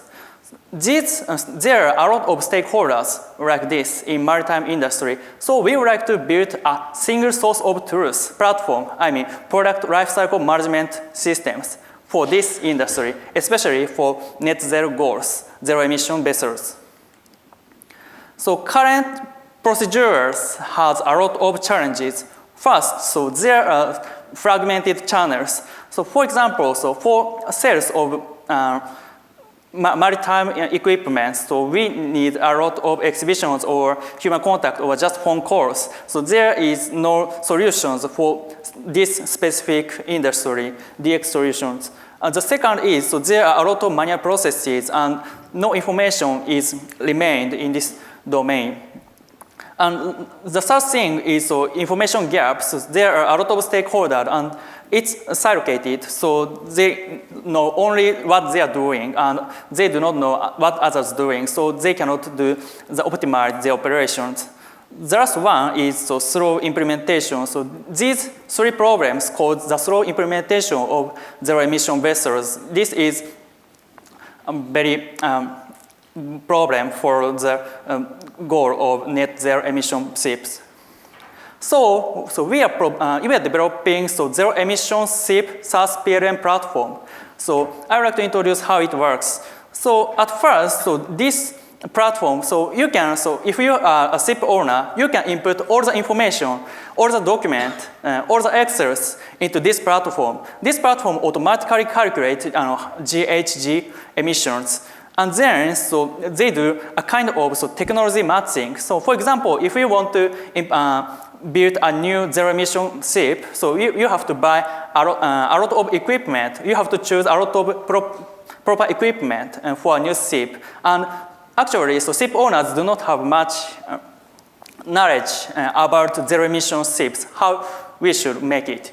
So this system automatically provides information and matching of, for example, so what kind of engine is needed for this SIP or something like that.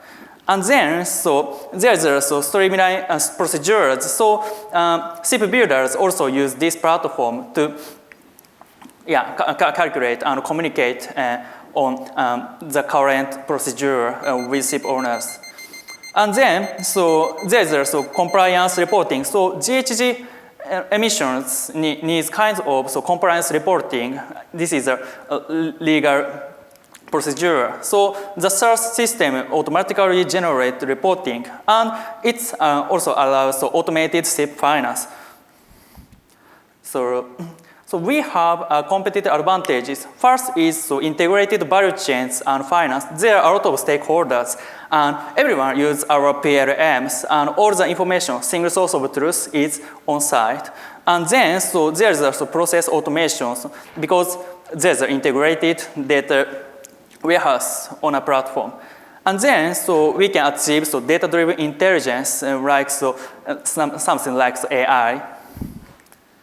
And so we are providing this system with SaaS subscription and transaction fees. This is a huge potential. Yeah, that's all. Thank you very much. That was Mr. Yusuke Kondo, CEO of Noahlogy Co Ltd with an AI-native SaaS PLM platform. Now our fifth presenter is Mr. Nakase Shoken, Representative Director of Recept K.K. DID and VC are new protocols on the internet focusing on sharing data. Our service proovy is helping several industries to utilize DID and VC. Our name is Recept. We are here to renew an existing concept. Your 7-minute pitch begins right now. Hi everyone. I'm going to make a presentation about new technology, DID VC, and our business model. Thanks for internet. You got many benefits, but issues about personal information appeared. Demand for strict management of personal information. Every system vendors have to concern about privacy and data protection. For example, GDPR in Europe. And you cannot trust any data because of generative AI. For example, if we want to verify your customer, even if that customer sends you the portrait photo, you cannot trust that photo because maybe generative AI could create it easily. So one of the answers is DID and VC. So what is that? DID and VC are the next generation standards for the safe distribution of data. Standardization organizations designing the protocol and specifications for DID and VC. And they are used in COVID-19 digital vaccination credentials and mobile driver's license in America. Actually, 70% American citizens can use mobile driver's license created by DID and VC. And why you use DID and VC?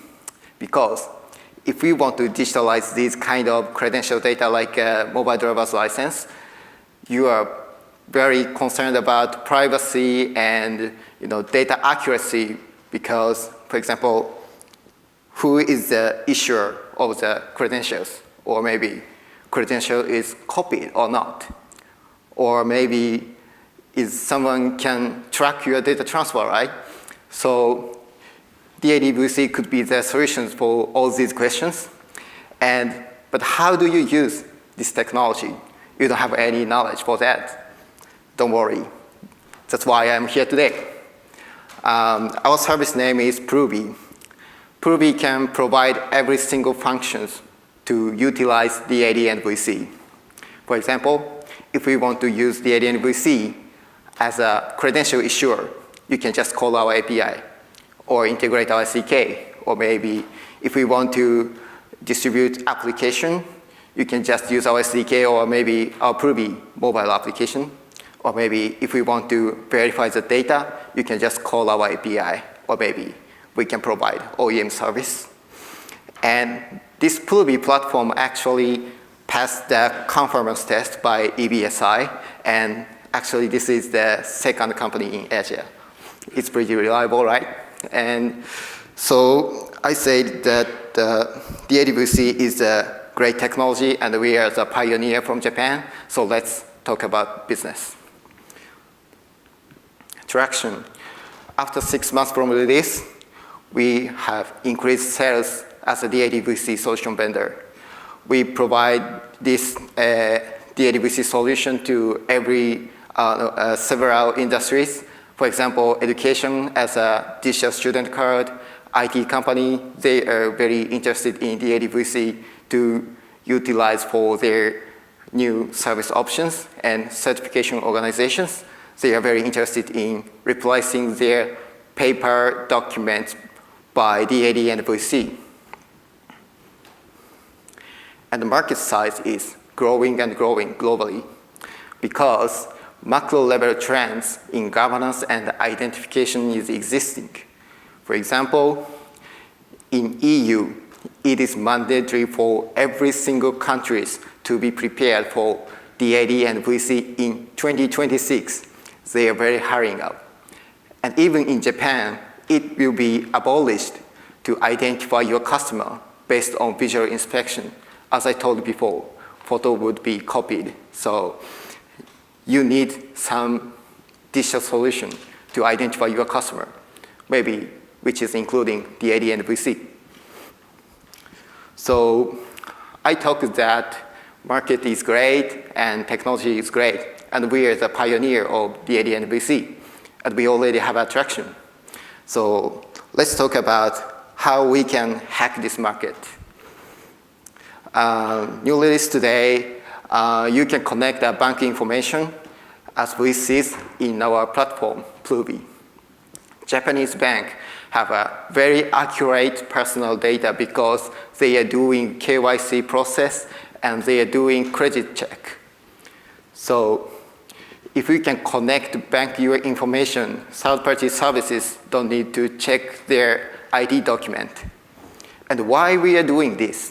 Because in overseas, there is an idea to use bank data to identify your customer. For example, opening a financial account or start using sharing service, or maybe buying or selling tickets, you need your ID document because they want to check who you are. In overseas, their services is paying money for referring bank data to identify their customers. And in Sweden, 6.2 billion times paying, and in Canada, 200 million transactions. We can do the same thing in Japan, and especially in this Canadian service, this service has merged to the big company about 200 billion yen. It's a big deal. So our new business model is here. We are going to make a steady growth in the solution vendor business as a DAD-VC company. But we can make a nonlinear growth in the transaction business model. I believe we can do this. So our vision is renew the concept. I believe that we can change the world and change the identification domains. Thank you. Thank you very much. That was Mr. Nakase Shoken, Representative Director of Recept K.K. with the DID VC Platform Solution. Our sixth presenter is Ms. Misaki Naobayashi, CEO of Tayori Incorporated. Hello everyone, I'm Misaki Naobayashi, the founder of Tayori Inc. We are a startup operating in the end-of-life planning field with our web service, Word Insurance, tayorie. Our mission with Tayorie is to make sure no financial assets are left unaccounted for assets that even the owners like to manage and that their family might never know about after they pass away. Your 7-minute pitch begins right now. Have you ever heard of the term wandering assets? This refers to assets left behind when someone passes away with no heirs and funds dormant bank accounts that remain unclaimed for over 10 years. So, how much wandering assets are actually out there? In 2022 alone, the total amounted to approximately 200 billion yen. And here's the most shocking part. This amount has more than doubled just 10 years. If people don't plan ahead by sharing information about their assets with their families or creating a will to designate heirs, their valuable assets may end up with no one to receive them.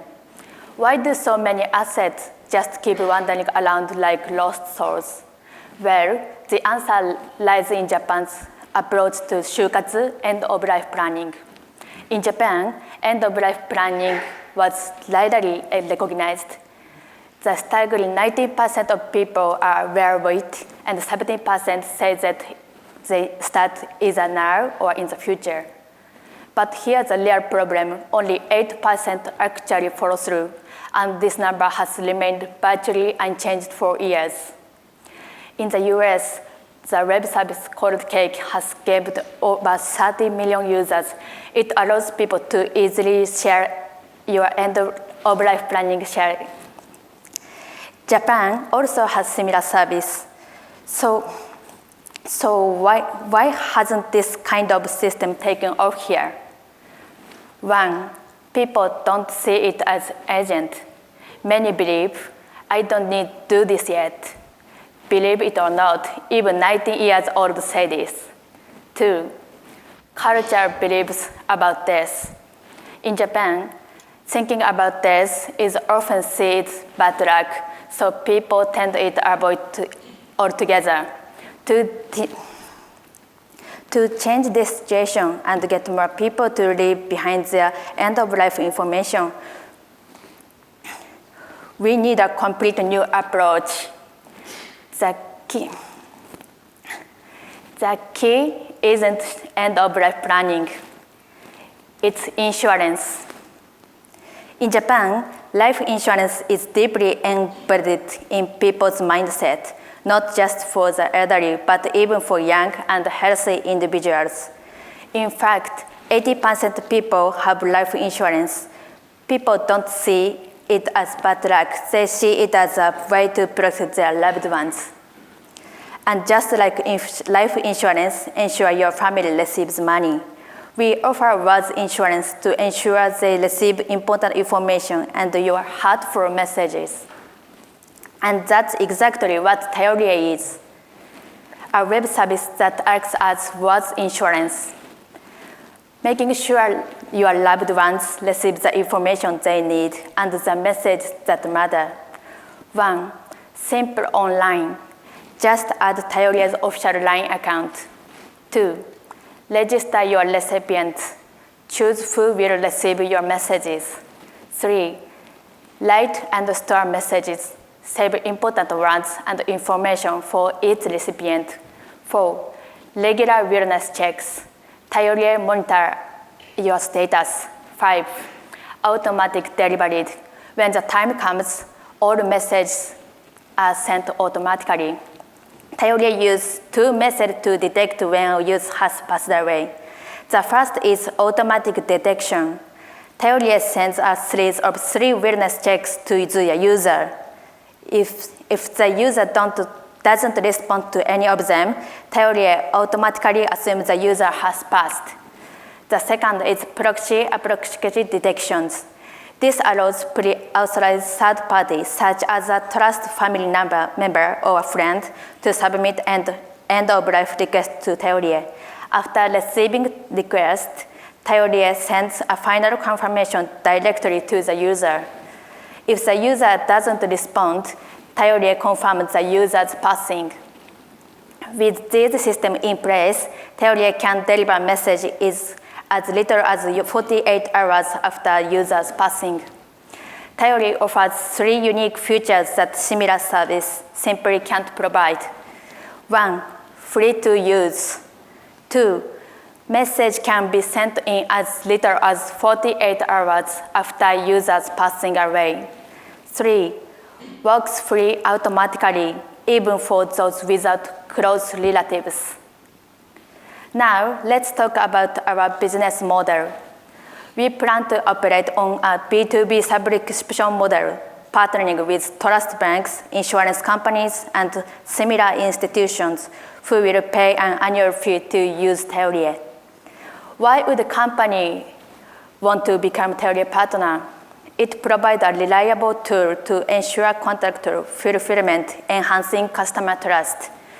Partners receive real-time death notification, allowing them to support bereaved families with post-mortem procedures. It offers a clear competitive advantage, helping business stand out and strengthen client relationships.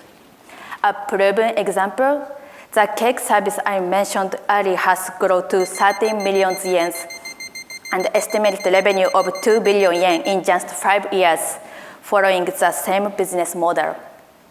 By 2014, Japan's annual deaths are projected to reach 1.6 million, marking the arrival of a high mortality society. This means wandering assets will increase, and both government and businesses will face guard burden in handling post-mortem procedures. Recognize this, Japan's digital agency has already started moving some of these related processes online. In the next 10 years, digital transformation in the end-of-life industry will no longer be optional. It would be necessity.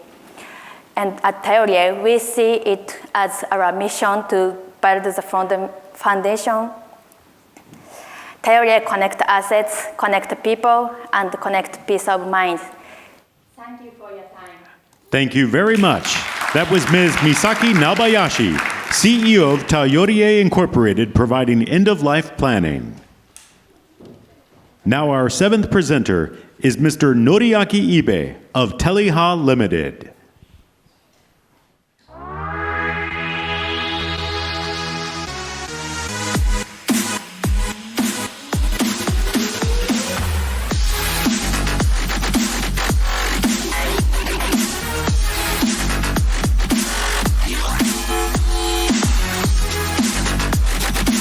Your 7-minute pitch begins right now. Good afternoon, everyone. I'm happy to here to talk about the payment, and our product name is Prex. Prex is its Stripe for crypto. If you want to integrate the credit card payment into your web services, most of people using Stripe, right? With Prex, you can integrate the money transfer based on crypto. Why money transfer? Money transfer should be the new standard. For example, let's say X is adding the money transfer in this year. And then Coinbase already provide the SDK. So in US, you can integrate the money transfer with them. But what is amazing is Coinbase have no bank license, but it's not like a legal hack or loophole. New technology make it possible. But how about Japan? If you want to integrate the money transfer into your application, normally you need to use BaaS. But you can see, BaaS service provider just targeting on large company.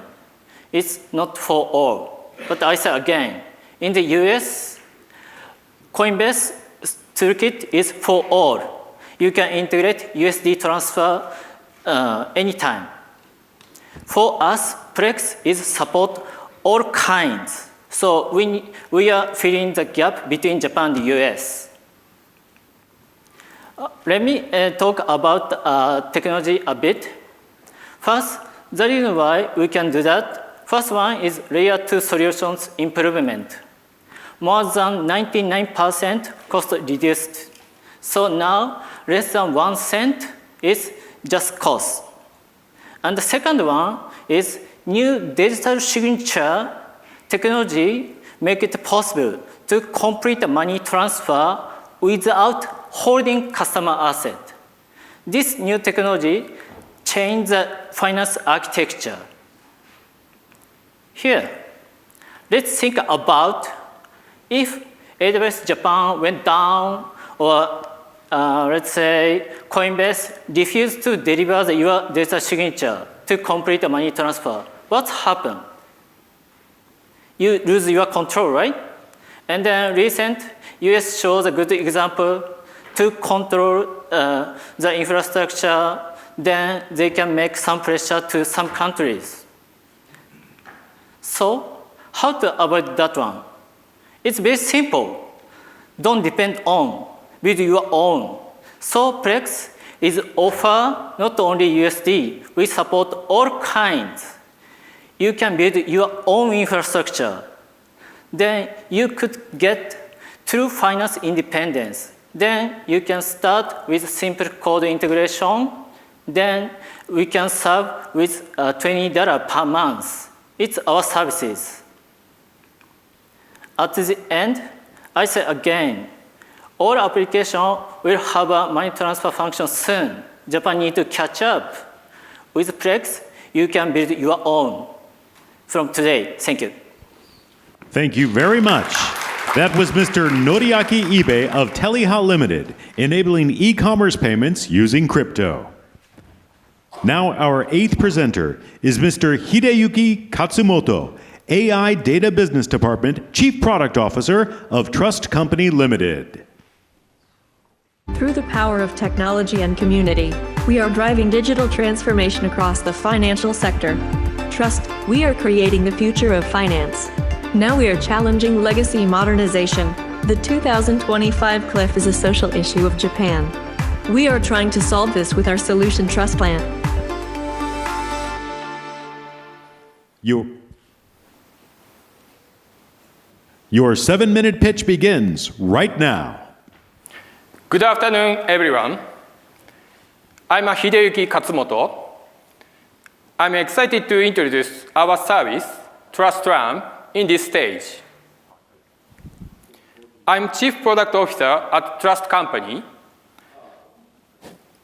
Drawing on my experience, I've seen the problems in financial IT and know we need digital transformation now.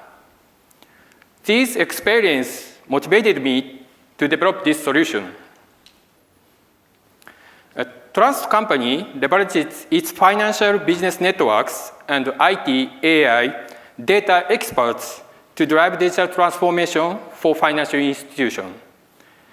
Our key advantage is ability to consistently implement community best practices for customers. Today, many Japanese companies are struggling with the 2025 cliff. Old systems and the lack of skilled engineers are making maintenance more expensive than ever. A report from the Ministry of Economy, Trade and Industry says this could cause yearly losses of up to 12 trillion yen. This is a major issue for the country that needs quick action. TLanP is designed to address these challenges. By leveraging the power of generative AI, we enable financial institutions to tackle IT workforce shortage and accelerate modernization. According to the recent surveys, the main challenges of legacy modernization is large, complex, black box systems, a shortage of engineers, and a lack of experienced leaders. Our solutions combined generative AI and expert knowledge to overcome these issues. TLanP creates documents, extract logic, and generate test cases and data from legacy code and other assets from modernization. It greatly simplifies these tasks. which used to take engineers a lot of time and effort. This allows financial institutions to focus on their core business. Okay, now let's move on to the demo. So TrustLamp uses generative AI to analyze source code and other assets, automatically creating tailored specifications for company. In this demo, I will show a key feature of TrustLamp, creating a specification document from source code. So here you can see the COBOL program that is many parts.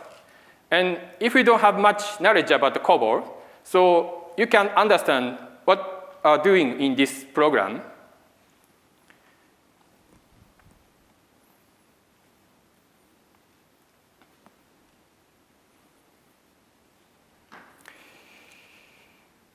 So this is a generated specification document by Trump. So using natural language, TrustLamp explains specification in document. So this is the overview. This is the input-output. And sometimes use diagrams and the tables to describing the details of the specification. So this is the variables in the program. And this is the external files that are using in the program. And in the call flow, so this diagram shows the structure of program. So this approach makes it easy for people without programming knowledge to understand program specifications. And this is just one example. TrustLamp can create documents customized to a company's framework and needs. Besides legacy modernization, it can also support system maintenance, operations, and data management. So TrustLamp is more than just a tool. It's a complete solution that helps with the non-development tasks in legacy modernization. Usually, financial institutions have to handle these tasks by themselves. But TrustLamp makes them much easier. IT departments are hit hardest by the shortage of skilled engineers. They struggle with black box systems, overloaded teams, and massive complex legacy environments. However, there has been no clear solution to these challenges. This is where we introduce TrustLamp as the answer. With the experts in financial IT, data science, and AI, TrustLamp transformed legacy modernization system. And the legacy system continue to operate across almost all industries, not just in finance. I believe that TrustLamp will play an important role in other industries as well. TrustLamp is growing into AI-driven development platform that speed up PDCA cycle for large mission-critical systems. It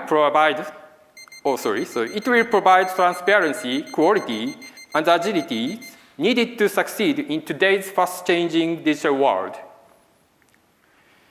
In conclusion, we are already working on real projects with our clients. So let's discuss how we can partner to drive your digital transformation forward. Thank you for your time. Thank you very much. That was Mr. Hideyuki Katsumoto, AI Data Business Development Department, Chief Product Officer of Trust Company Limited with AI-enabled solutions for transforming legacy systems. And now our ninth presenter is Mr. Nick Gold, Founder, CEO of Turn Group Company Limited.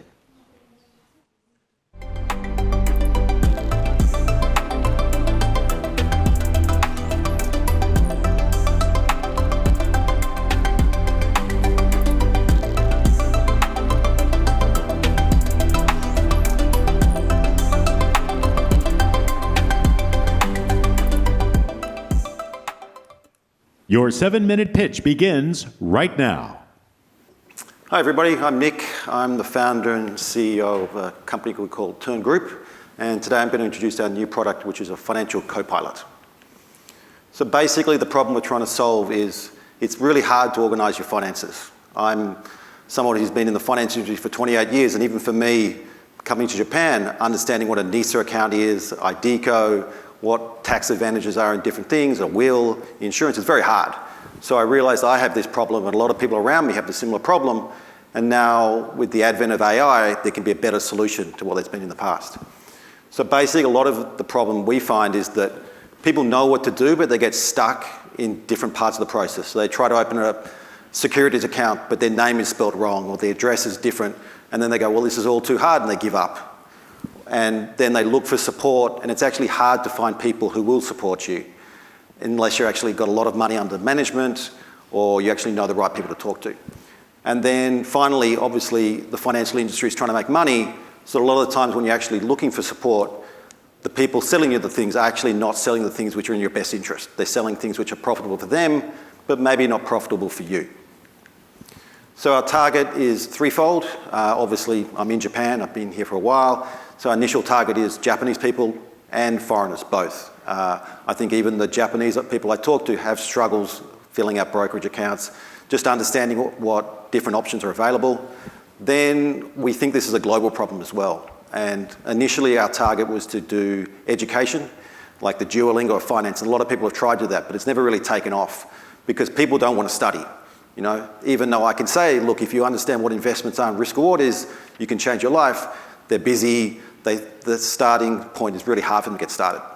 And then finally, another target for us is B2B. So with our app, we can license it out to different financial institutions so they can use that to actually get more clients for their bank or their fund and stuff like that.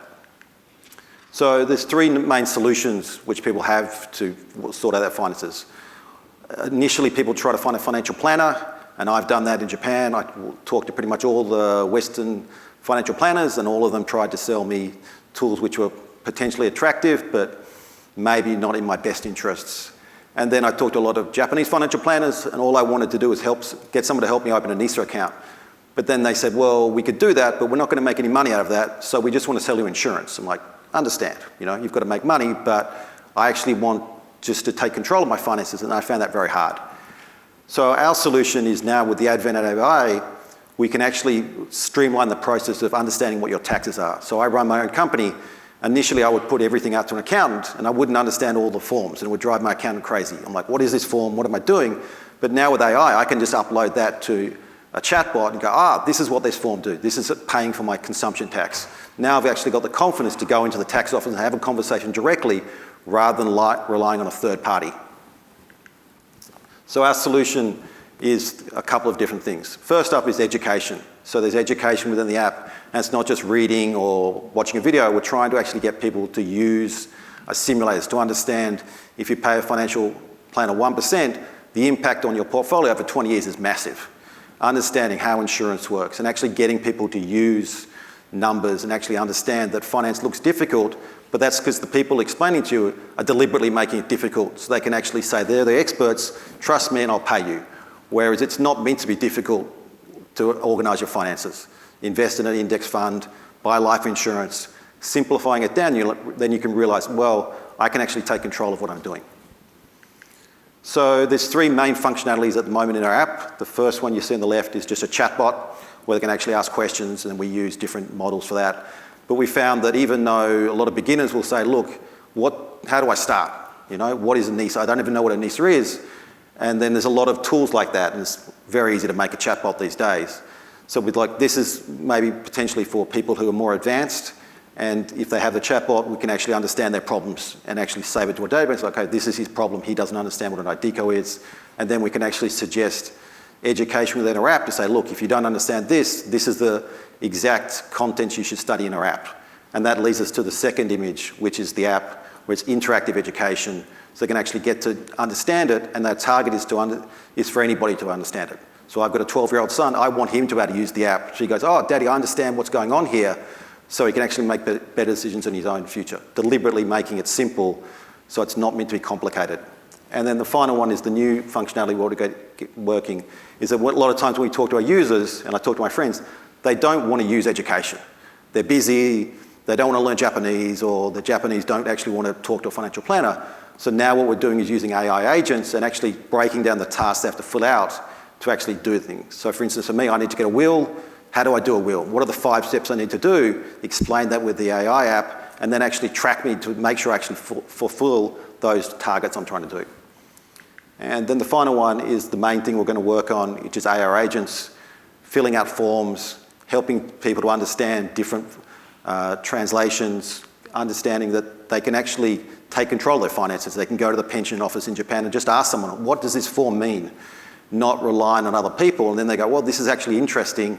Now I can actually make better decisions for my future and actually have a lot less stress. Most of the people I talk to are just worried about the future. How do I do this? How do I do this? And I used to be the same, but now I'm like, okay, now with AI, I can actually take control of this and actually say, well, it's difficult initially, but once you get some momentum, it's actually not as complicated as it's meant to be. Okay, so lastly, our business model. So there's a lot of money in financial services. So our initial target is to have a free app with a paid premium version, potentially more access to content, and then more AI agents, which are more directly looking for you. And then over time, we can introduce advertising. We could do affiliates, and then we could actually introduce financial planners into the app who are actually working for us, who are getting paid by the hour, not getting paid for selling the product. So traction, we've already had 1,000 downloads. We're talking to people about licensing already. The market is massive. Only 20% of people in Japan and overseas have a financial education. The foreigners are coming in Japan, obviously, they're struggling with financial education. That's our target. And then finally, our team, we're deliberately keeping it small so we can actually move quicker, and that's what we see our advantage is that we can actually get this into the market quicker. Thank you very much. That was Mr. Nick Gold, founder and CEO of Turn Group Company Limited, with an AI-powered financial co-pilot. Now, our last presenter from Japan is Ms. Natsuko Tanaka, co-founder and COO of Vlightup Inc.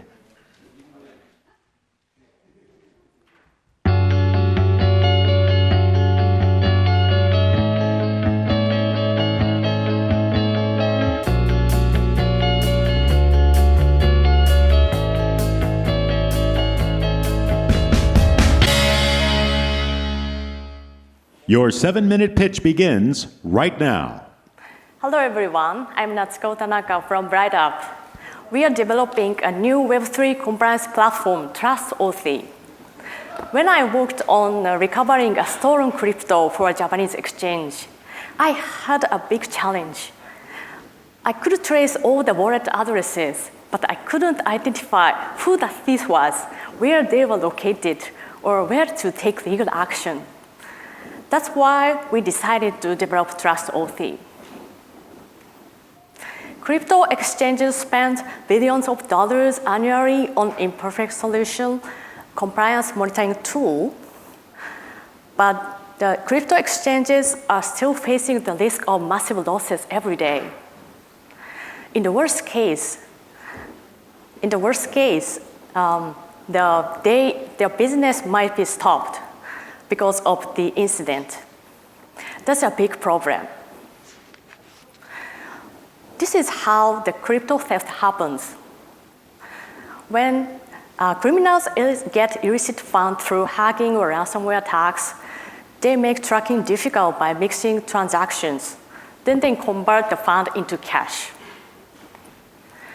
Most existing monitoring tools only cover a small part, but our solution covers entire flow with real-time behavior-based monitoring. So TRUSTAUTHY can detect warning signs before transactions begin and help identify the real individuals behind the activity. TRUSTAUTHY is a new authentication method based on geospatial information, built on 3 key technologies: GeoMPC, a robust security signing system; GeoAuth, a digital identity authentication; GeoScore, which performs dynamic real-time credit scoring. The basic mechanism is that we authenticate the user's ability to make transactions based on their SBT register locations, and credit scores. If an access attempt is made from a completely different place, the transaction can be automatically blocked, preventing crypto asset leakage. To sum up, we provide an effective compliance monitoring tools that enables the crypto exchanges to prevent fraudulent transactions and make legal action and save cost. Why now? Web3 is going through a challenging phase. Meanwhile, the Japanese government has started providing a new signal authentication technology, enhancing the reliability of geospatial information. That's why we believe that the TRUSTAUTHY is highly needed now. You might be wondering, is TRUSTAUTHY really effective? In the Bybit incident, attackers exploit the UI and human vulnerabilities to bypass a multi-signature system. In short, TRUSTAUTHY is a multi-layered system designed to remain secure even if one component is compromised. It features end-to-end SVD verification, automated risk assessment, and more. These measures effectively mitigate human and UI vulnerabilities. Let's talk about the market. As a completely new solution, compared to the competitors, we take leadership in crypto compliance from Japan to the global, leveraging the Japanese space technology. We aim to capture this global huge market with the following strategy. First, we will approach the Japanese market, then expand into crypto-friendly regions like Hong Kong and Singapore, and then eventually scale global. While we have this fundamental plan, now we are conducting a POC with international exchanges. So we are confident that we can go global anytime. With this global market in mind, we aim to reach 110 million in revenue within 5 years. And lastly, here's our executive team. Sachio Minamoto, the CEO, has expertise in financial regulation and compliance, as well as knowledgeable about satellite technology. Natsuko Tanaka, the CEO, has been involved in multiple crypto projects and risk assessment management platform. The CTO, Ray Lee, is a specialist in crypto training systems and wallet development, also knowledgeable about security policies. We are committed to transforming the Web3 ecosystem into secure and trusted world. Thank you. Very much. That was Ms. Natsuko Tanaka, co-founder and COO of Vlightup Inc. with a user authentication solution.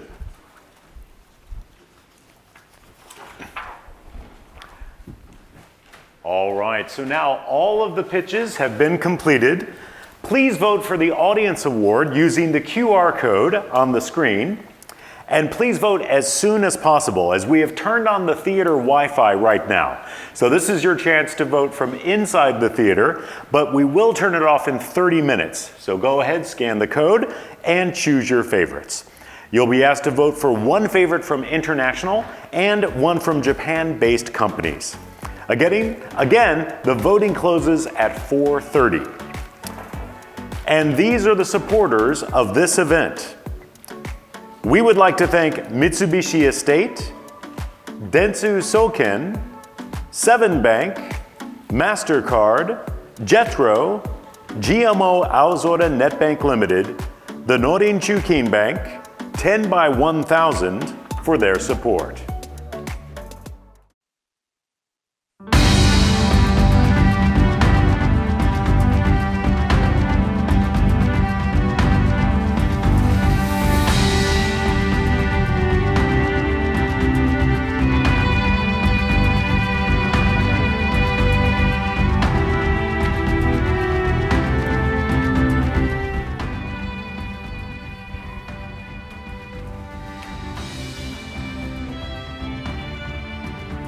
right, welcome back everyone, and it seems that the awards of FINOPITCH have finally been decided. The supporter awards go to 5 companies.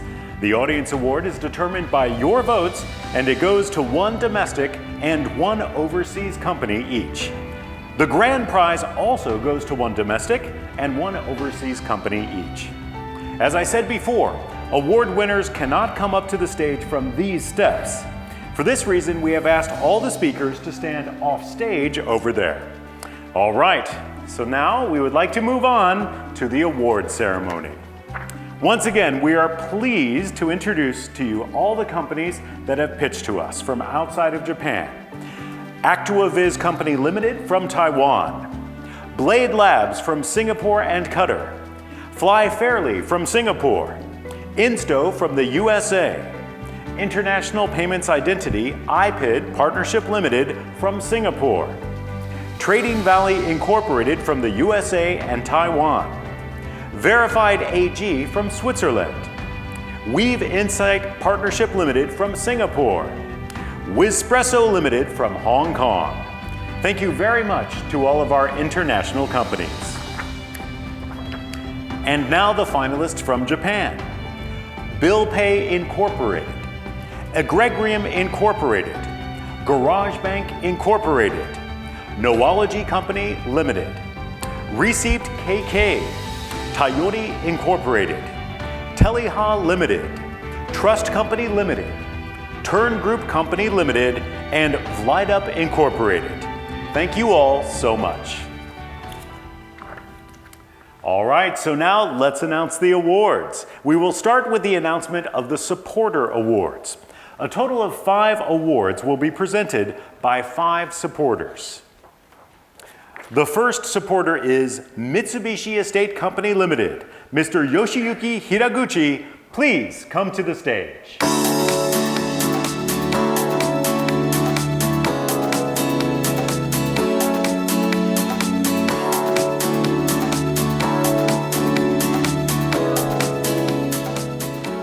With the Mitsubishi Estate Award, 3 months of FinoLab hot desk usage rights for 2 people will be given as a supplementary prize. We hope it will support your business to grow. And the Mitsubishi Estate Award goes to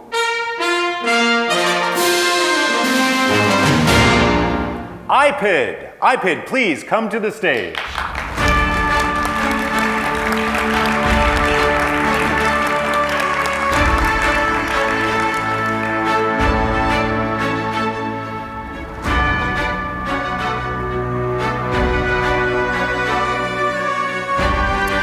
First of all, we'll take a photo.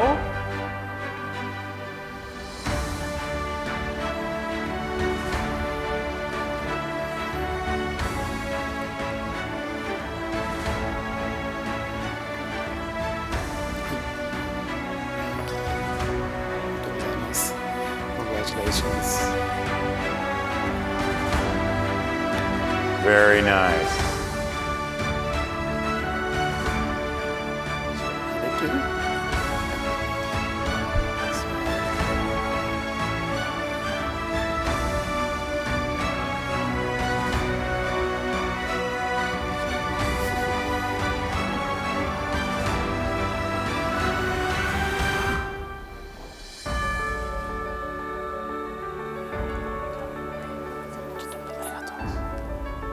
All right, now Mitsubishi Estate, could you please tell us the reason for the award? We, Mitsubishi Estate, provide access to fintech community for foreign companies who's entering Japan, and as well as office space that is suited for startups and corporates who are trying to innovate. And this is more of a personal experience, but sending money abroad is a very difficult experience for, I believe, all. And knowing and being confident working with companies abroad is very good for all of us. So that is why I hope iPiD business grow and more companies use this product. Thank you so much. All right, thank you very much. And now a comment from the winner. Really, thank you so much, Mitsubishi Estate, for choosing us to be the winner for this prize. It really means tremendously to see that we are actually helping to solve a real problem, and we are welcomed into the Japan market. And I really look forward to find more opportunities in Japan, and of course expand our business here and helping to make cross-border payments experience become easier, become safer, right? And that's the future really we're moving towards. So thank you so much again one more time. Arigatou gozaimasu. Congratulations. All right, thank you very much, iPiD and Mitsubishi Estate. Now you may return across the Hashigakari Bridge. And the next supporter award is from Dentsu Soken Incorporated. They have been supporting the pitch contest for more than a decade, from the days of ISID. Mr. Yusuke Tanaka, please come to the stage.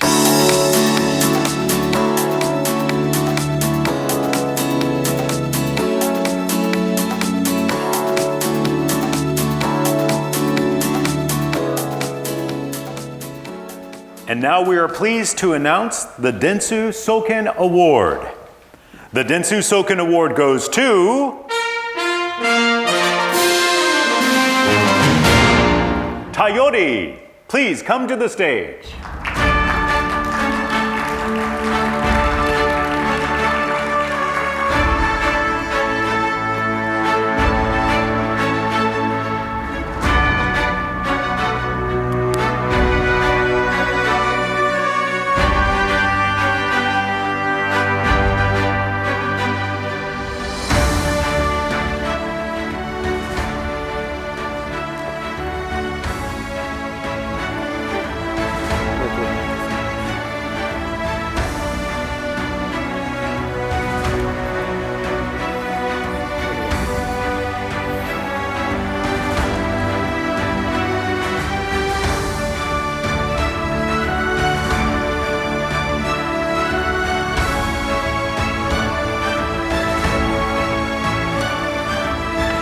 All right, now, okay.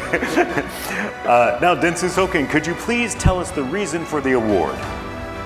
Yes, Dentsu Soken, we have a lot of Japanese regional banks as our clients, and those banks have concerns of assets going out of their regions at their customers aging. So we have, I thought just we could have a good opportunity to collaborate to those banks and to solve the problem. Congratulations.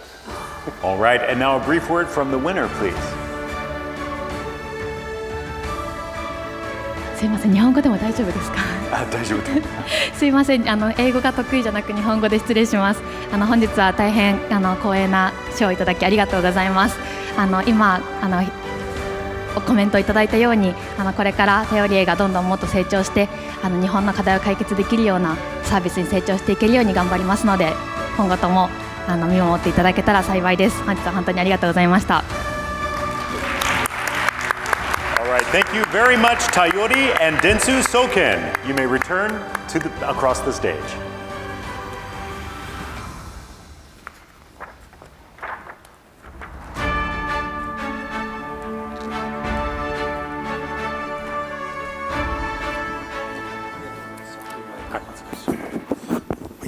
The next supporter award is from 7 Bank Limited. Mr. Hiroyuki Kurihara, please come to the stage.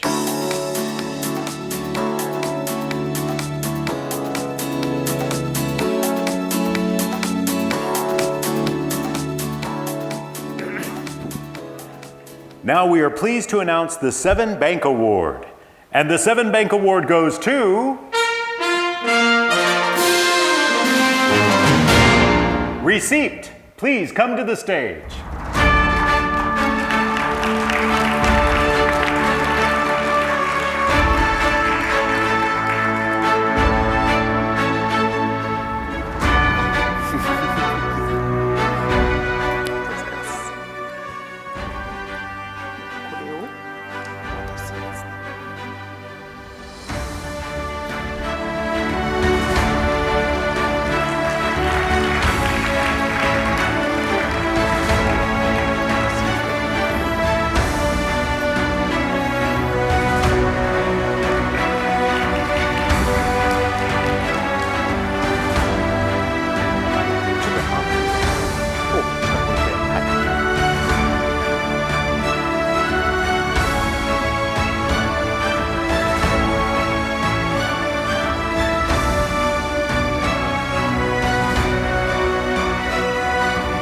All right, and now, Seven Bank, could you please tell us the reason for the award?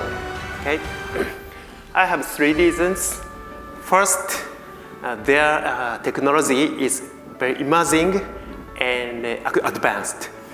The second, Japanese market of DIDVC is expected to expand, and we expect to collaborate with them.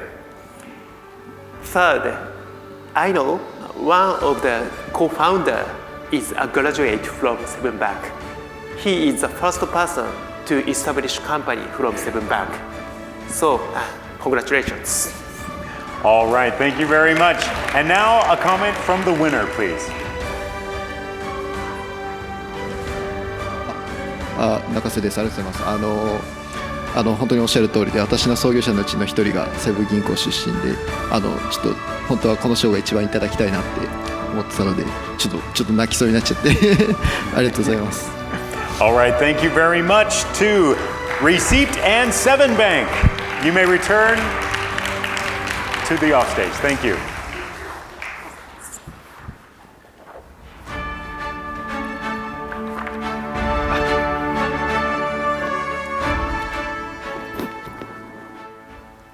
Next, we would like to turn to MasterCard. Mr. Mato Hoshino, please come to the stage.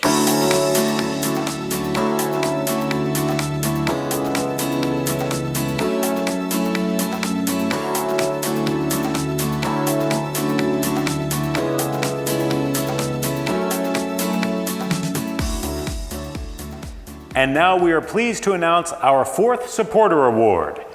And the MasterCard Award goes to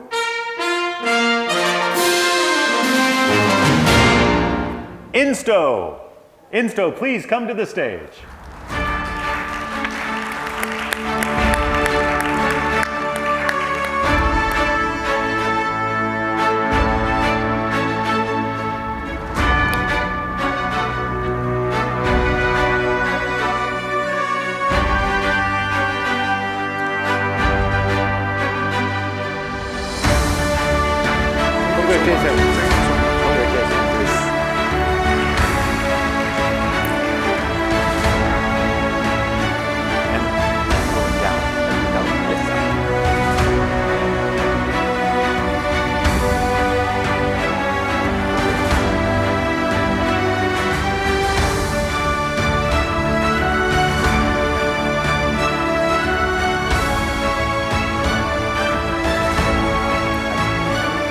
MasterCard, could you please tell us the reason for the award? Yes, it is really difficult for me to select only one from the very excellent presenters.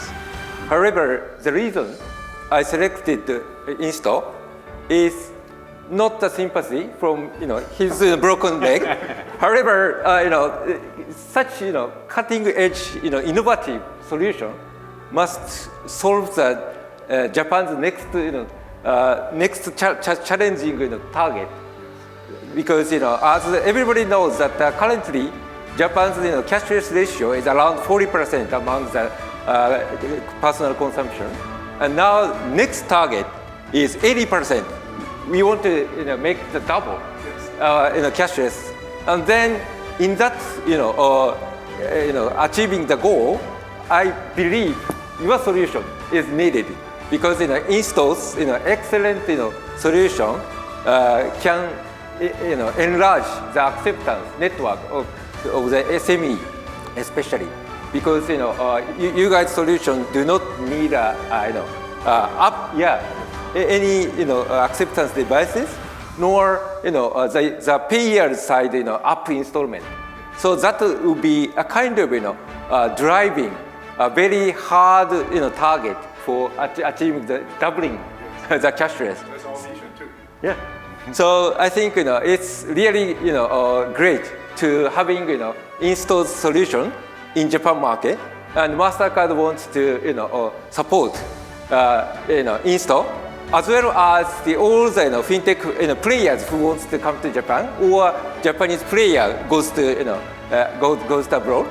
We are happy to connect with you and support you to go to the 210 countries we are operating in the world.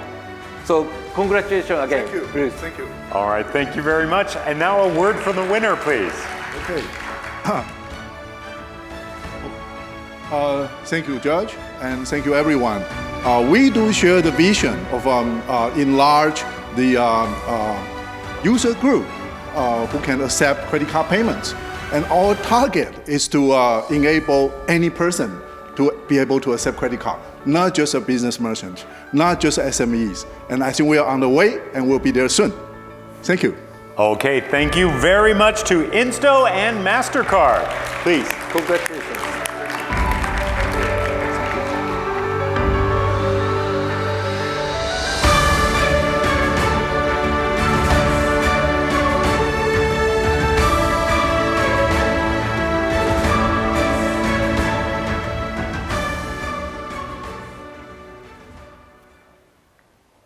And the next supporter is Japan External Trade Association, known as JETRO. Ms. Ayamori, please come to the stage.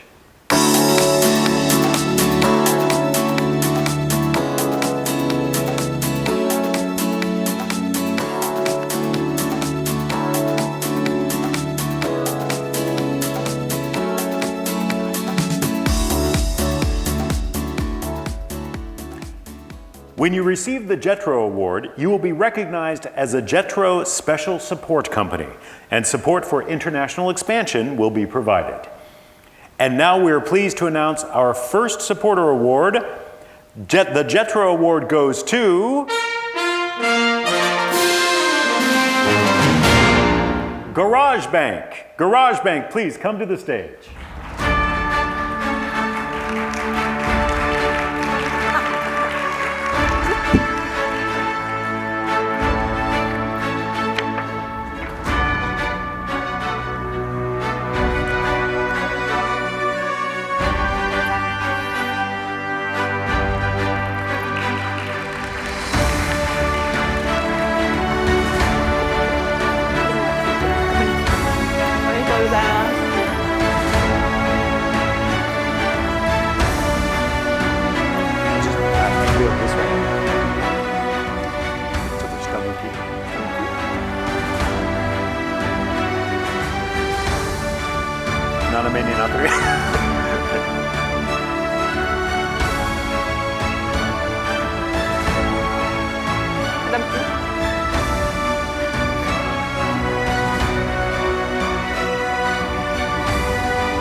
All right, thank you very much. And Ms. Mori, please tell us the reason for the award.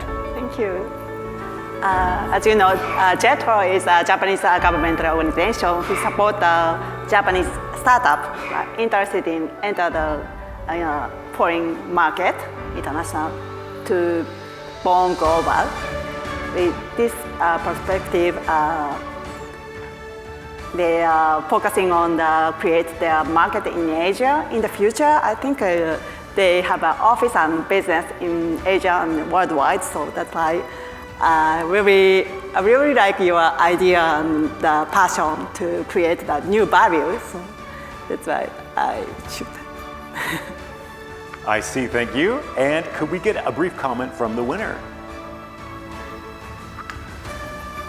Thank you very much. It's a truly honor to obtain this kind of such great award.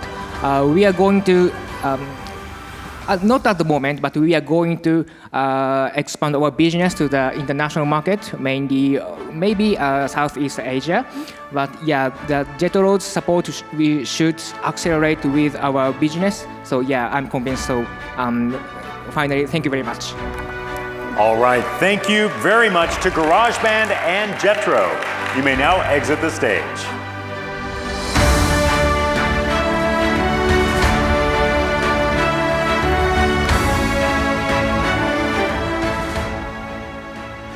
All right, so now all of the supporter awards have been announced. A big congratulations to all the winners, and it's very exciting to announce these awards. So we want to thank all of our supporter companies for their support. And we will now move on to the presentation of the Audience Award. The Audience Award was decided by your votes both here and those watching online. And thank you very much for your votes and your participation. Audience awards will be given to one international startup and one Japanese startup. Now, before the presentations, we would like to introduce our presenters. Mr. Hisanori Ogawa, co-founder of Finovators, please come to the stage.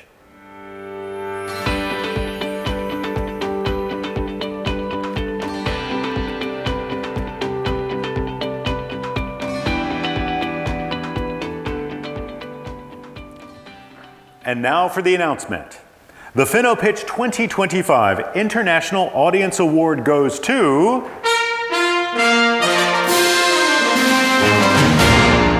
Fly Fairly. Please come to the stage.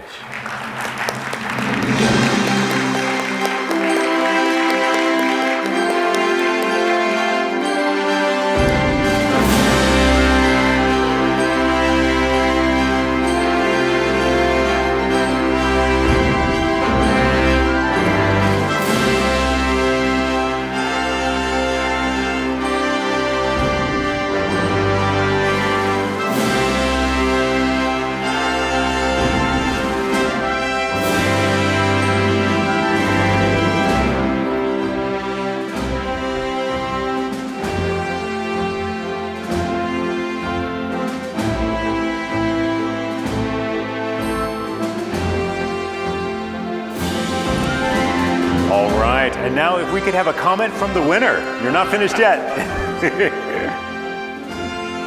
Thank you so much. This is a tremendous opportunity. I'm extremely grateful. We're looking forward to connecting with Japanese partners to bring inbound tourism and also to work very closely with your local partners on the ground. Thank you so much. Arigato. Arigato gozaimasu. All right, thank you to Fly Fairly. And thank you to our presenter, Mr. Ogawa. You may exit the stage. Oh, also, we'll send the plaque to you after we've added your name to it. So look forward to that. Okay.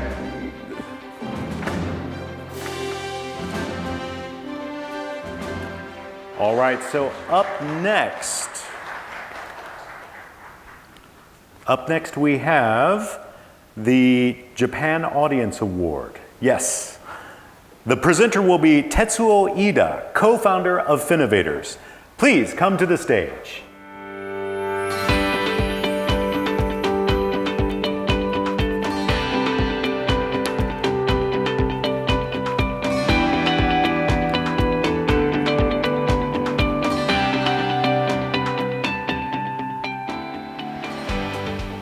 And now for the announcement.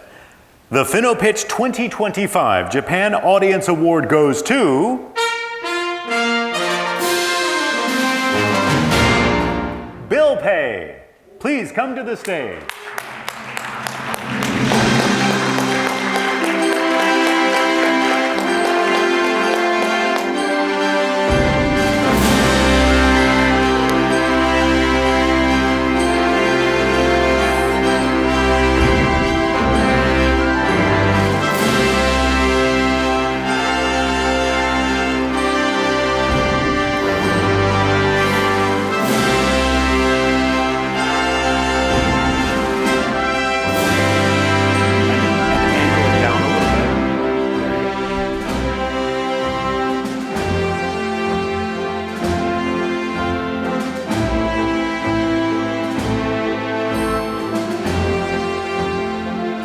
All right, and if we could get a comment from the winner, please.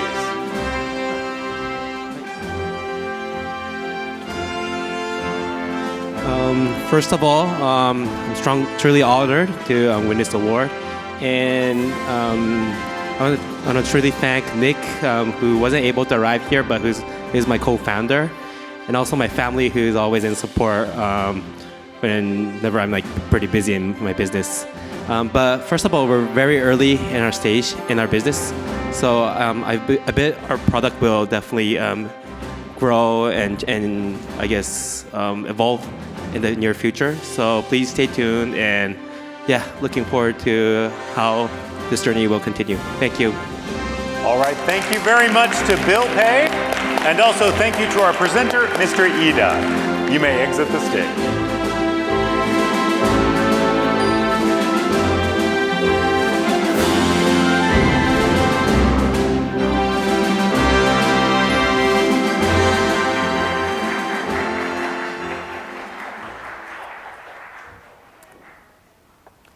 And now only the grand prize remains to be announced.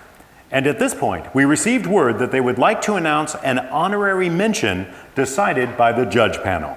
The presenter for this award will be Mr. Takahisa Ohira, member of Finovators. Please come to the stage.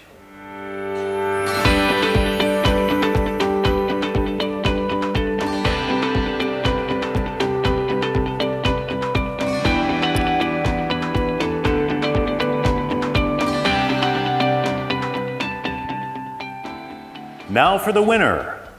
The honorary mention award goes to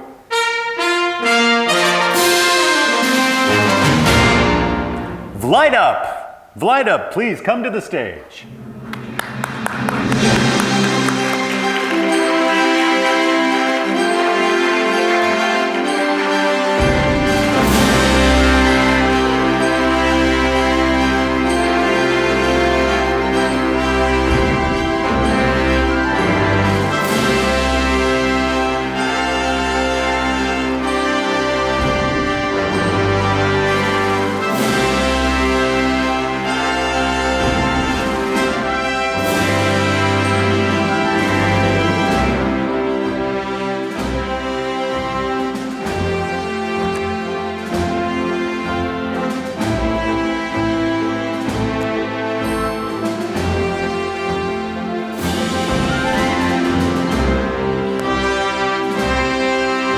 And now if we could have a quick word from the winner, please.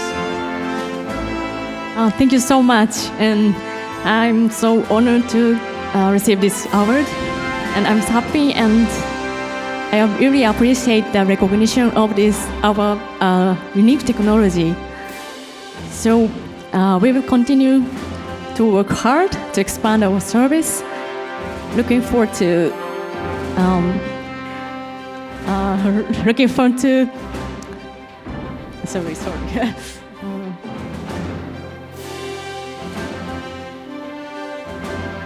looking forward to growing fast with your support. Thank you. All right, thank you very much, Vlightup. And again, we'll send the plaque to you with your company name on it. Thank you, Vlightup, and thank you to our presenter, Mr. Ohira. You may exit the stage.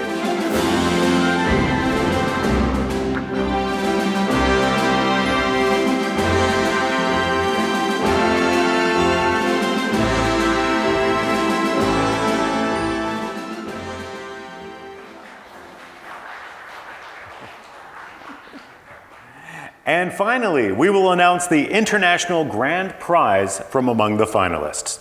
The presenter for the International Grand Prize will be Ms. Mio Takaoka, co-founder of Finovators. Please come to the stage.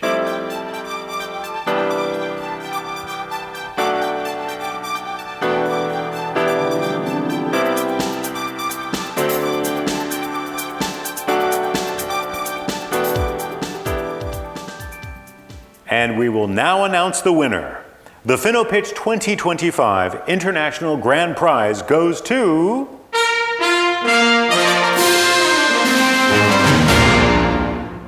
Blade Labs. Blade Labs, please come to the stage.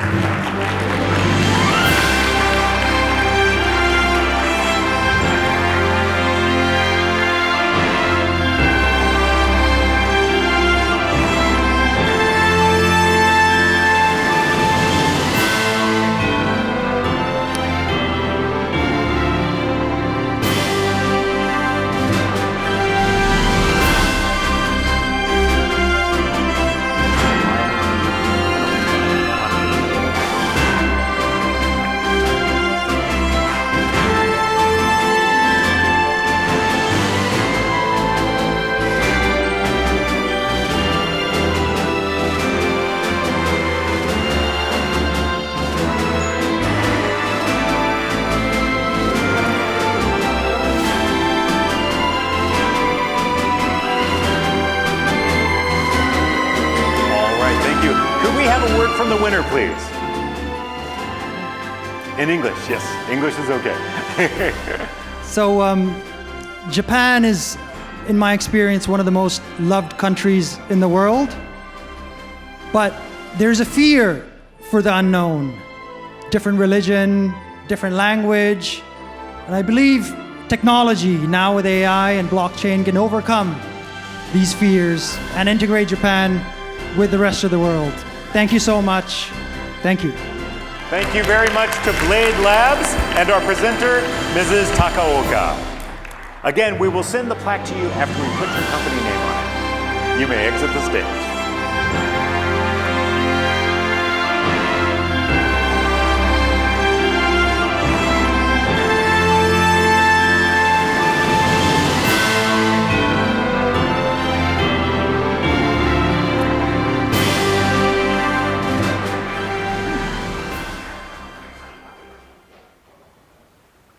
And finally, we will announce the Japan Grand Prize. The judge panel by Finovators, the pro bono mentor group who consists of fintech experts, has chosen the Japan Grand Prize. The presenter will be Mr. Masakazu Masujima, founder and president of Finovators. Please come to the stage.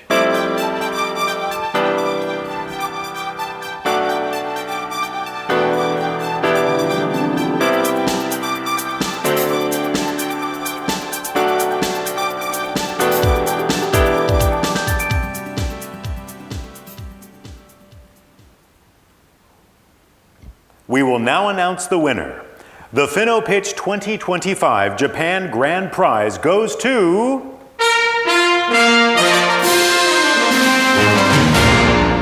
Noahlogy.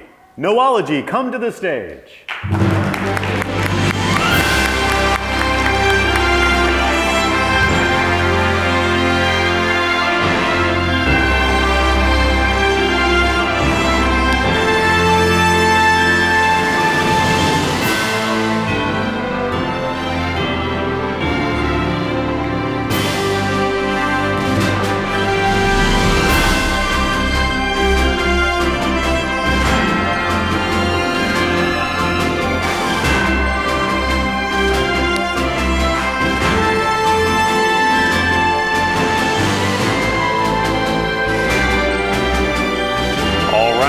Could we get a word from the winner, please? I'm very surprised to be here, actually. So thank you very much for your support. And so we are really believe in their potentials of maritime industry, especially for their emission strategy. So thank you very much for this opportunity. That's all. All right, thank you to Noahlogy and our presenter, Mr. Masujima. Thank you very much. Now, as we have announced, just a moment, please.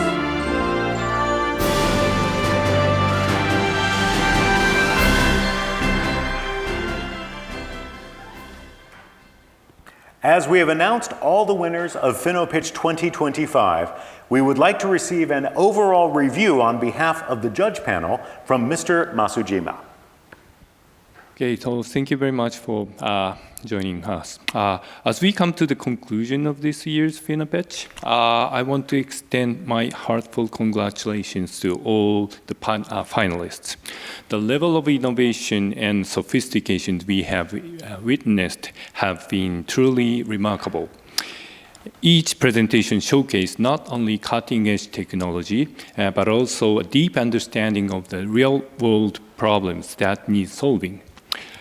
One of the most impressive aspects of this year's competition was maturity of the solutions presented. Startups today are not just proposing novel ideas. They are identifying concrete pain points and delivering clear, impactful solutions. Also, we saw technologies like blockchain have evolved. In the past, blockchain itself was often highlighted as a selling point, but now we see it being used as a tool where its unique strengths genuinely add value. Additionally, generative AI played a significant role in many of the services presented, today demonstrating its increasing relevance in fintech space. After much deliberation, our panel of judges have selected two winners. From the international category, Blade Labs, which is pioneering the Islamic finance platform. From the domestic category, Noahlogy, which is revolutionizing product life cycle management for the shipping industry. Some of you might be surprised by these selections. Islamic financing may not be a familiar concept in Japan, but consider this. There are 970 million Muslims in Asia alone. In Indonesia, 90% of the population is a Muslim. In Malaysia, that number is 60%.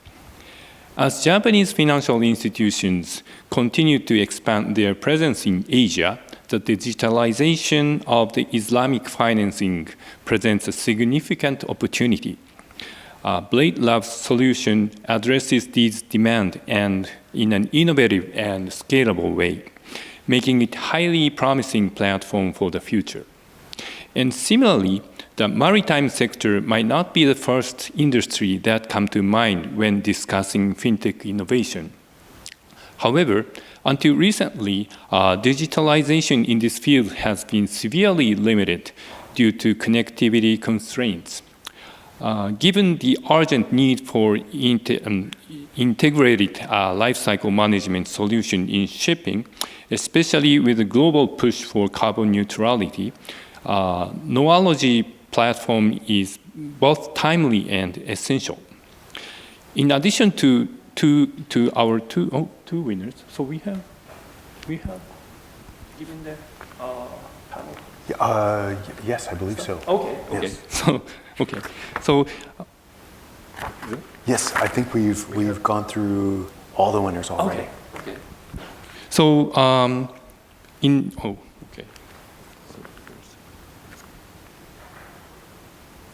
So in addition to our two winners, we would like to highlight Vlightup. The cryptocurrency AML analysis market is currently dominated by chain analysis. Yet Vlightup has identified ways to provide additional value while taking on this challenge from Japan. This work aligns well with Japan's Web3 national strategy, and we look forward to seeing how they progress in this space. While all today's solutions were inspiring, I would like to offer one piece of advice, particularly to teams leveraging generative AI. In this field, precision is everything, and potential of AI-driven services is undeniable, but the key question remains: how accurate and reliable are the outputs?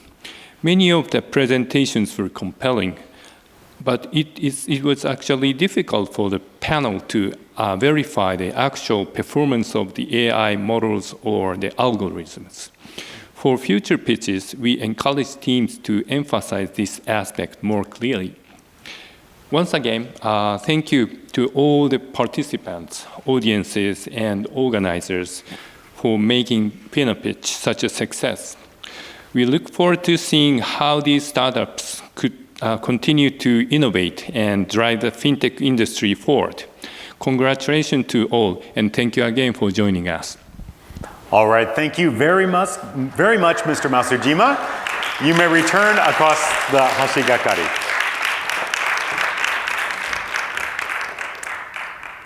And finally, Mr. Makoto Shibata, head of FinoLab, has some words for us to conclude the event. Mr. Shibata, please come to the page.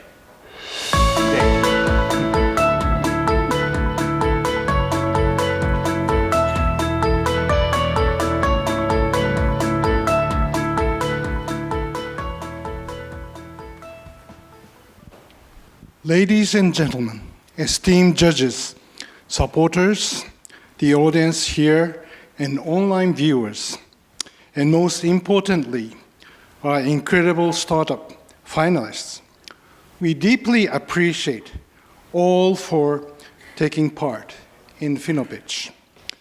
What an inspiring journey today has been. FINOPITCH has showcased the innovation, resilience, and ambition that define the future of fintech. Each startup that took the stage brought fresh perspectives, and groundbreaking solutions, providing once again that the fintech revolution is only just beginning.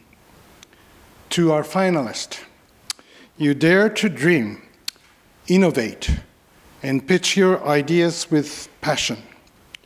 Regardless of today's outcome, we are all winners because you are shaping the future of finance. Keep refining your vision, seeking feedback, and pushing boundaries. A heartfelt thank you to our judges for their invaluable insights, and to our supporters for believing in the potential of these startups. And of course, to FINOLAB organizing team, your dedication made this event a success. As we wrap up, let's not see this as an ending or a goal, but as a launch pad.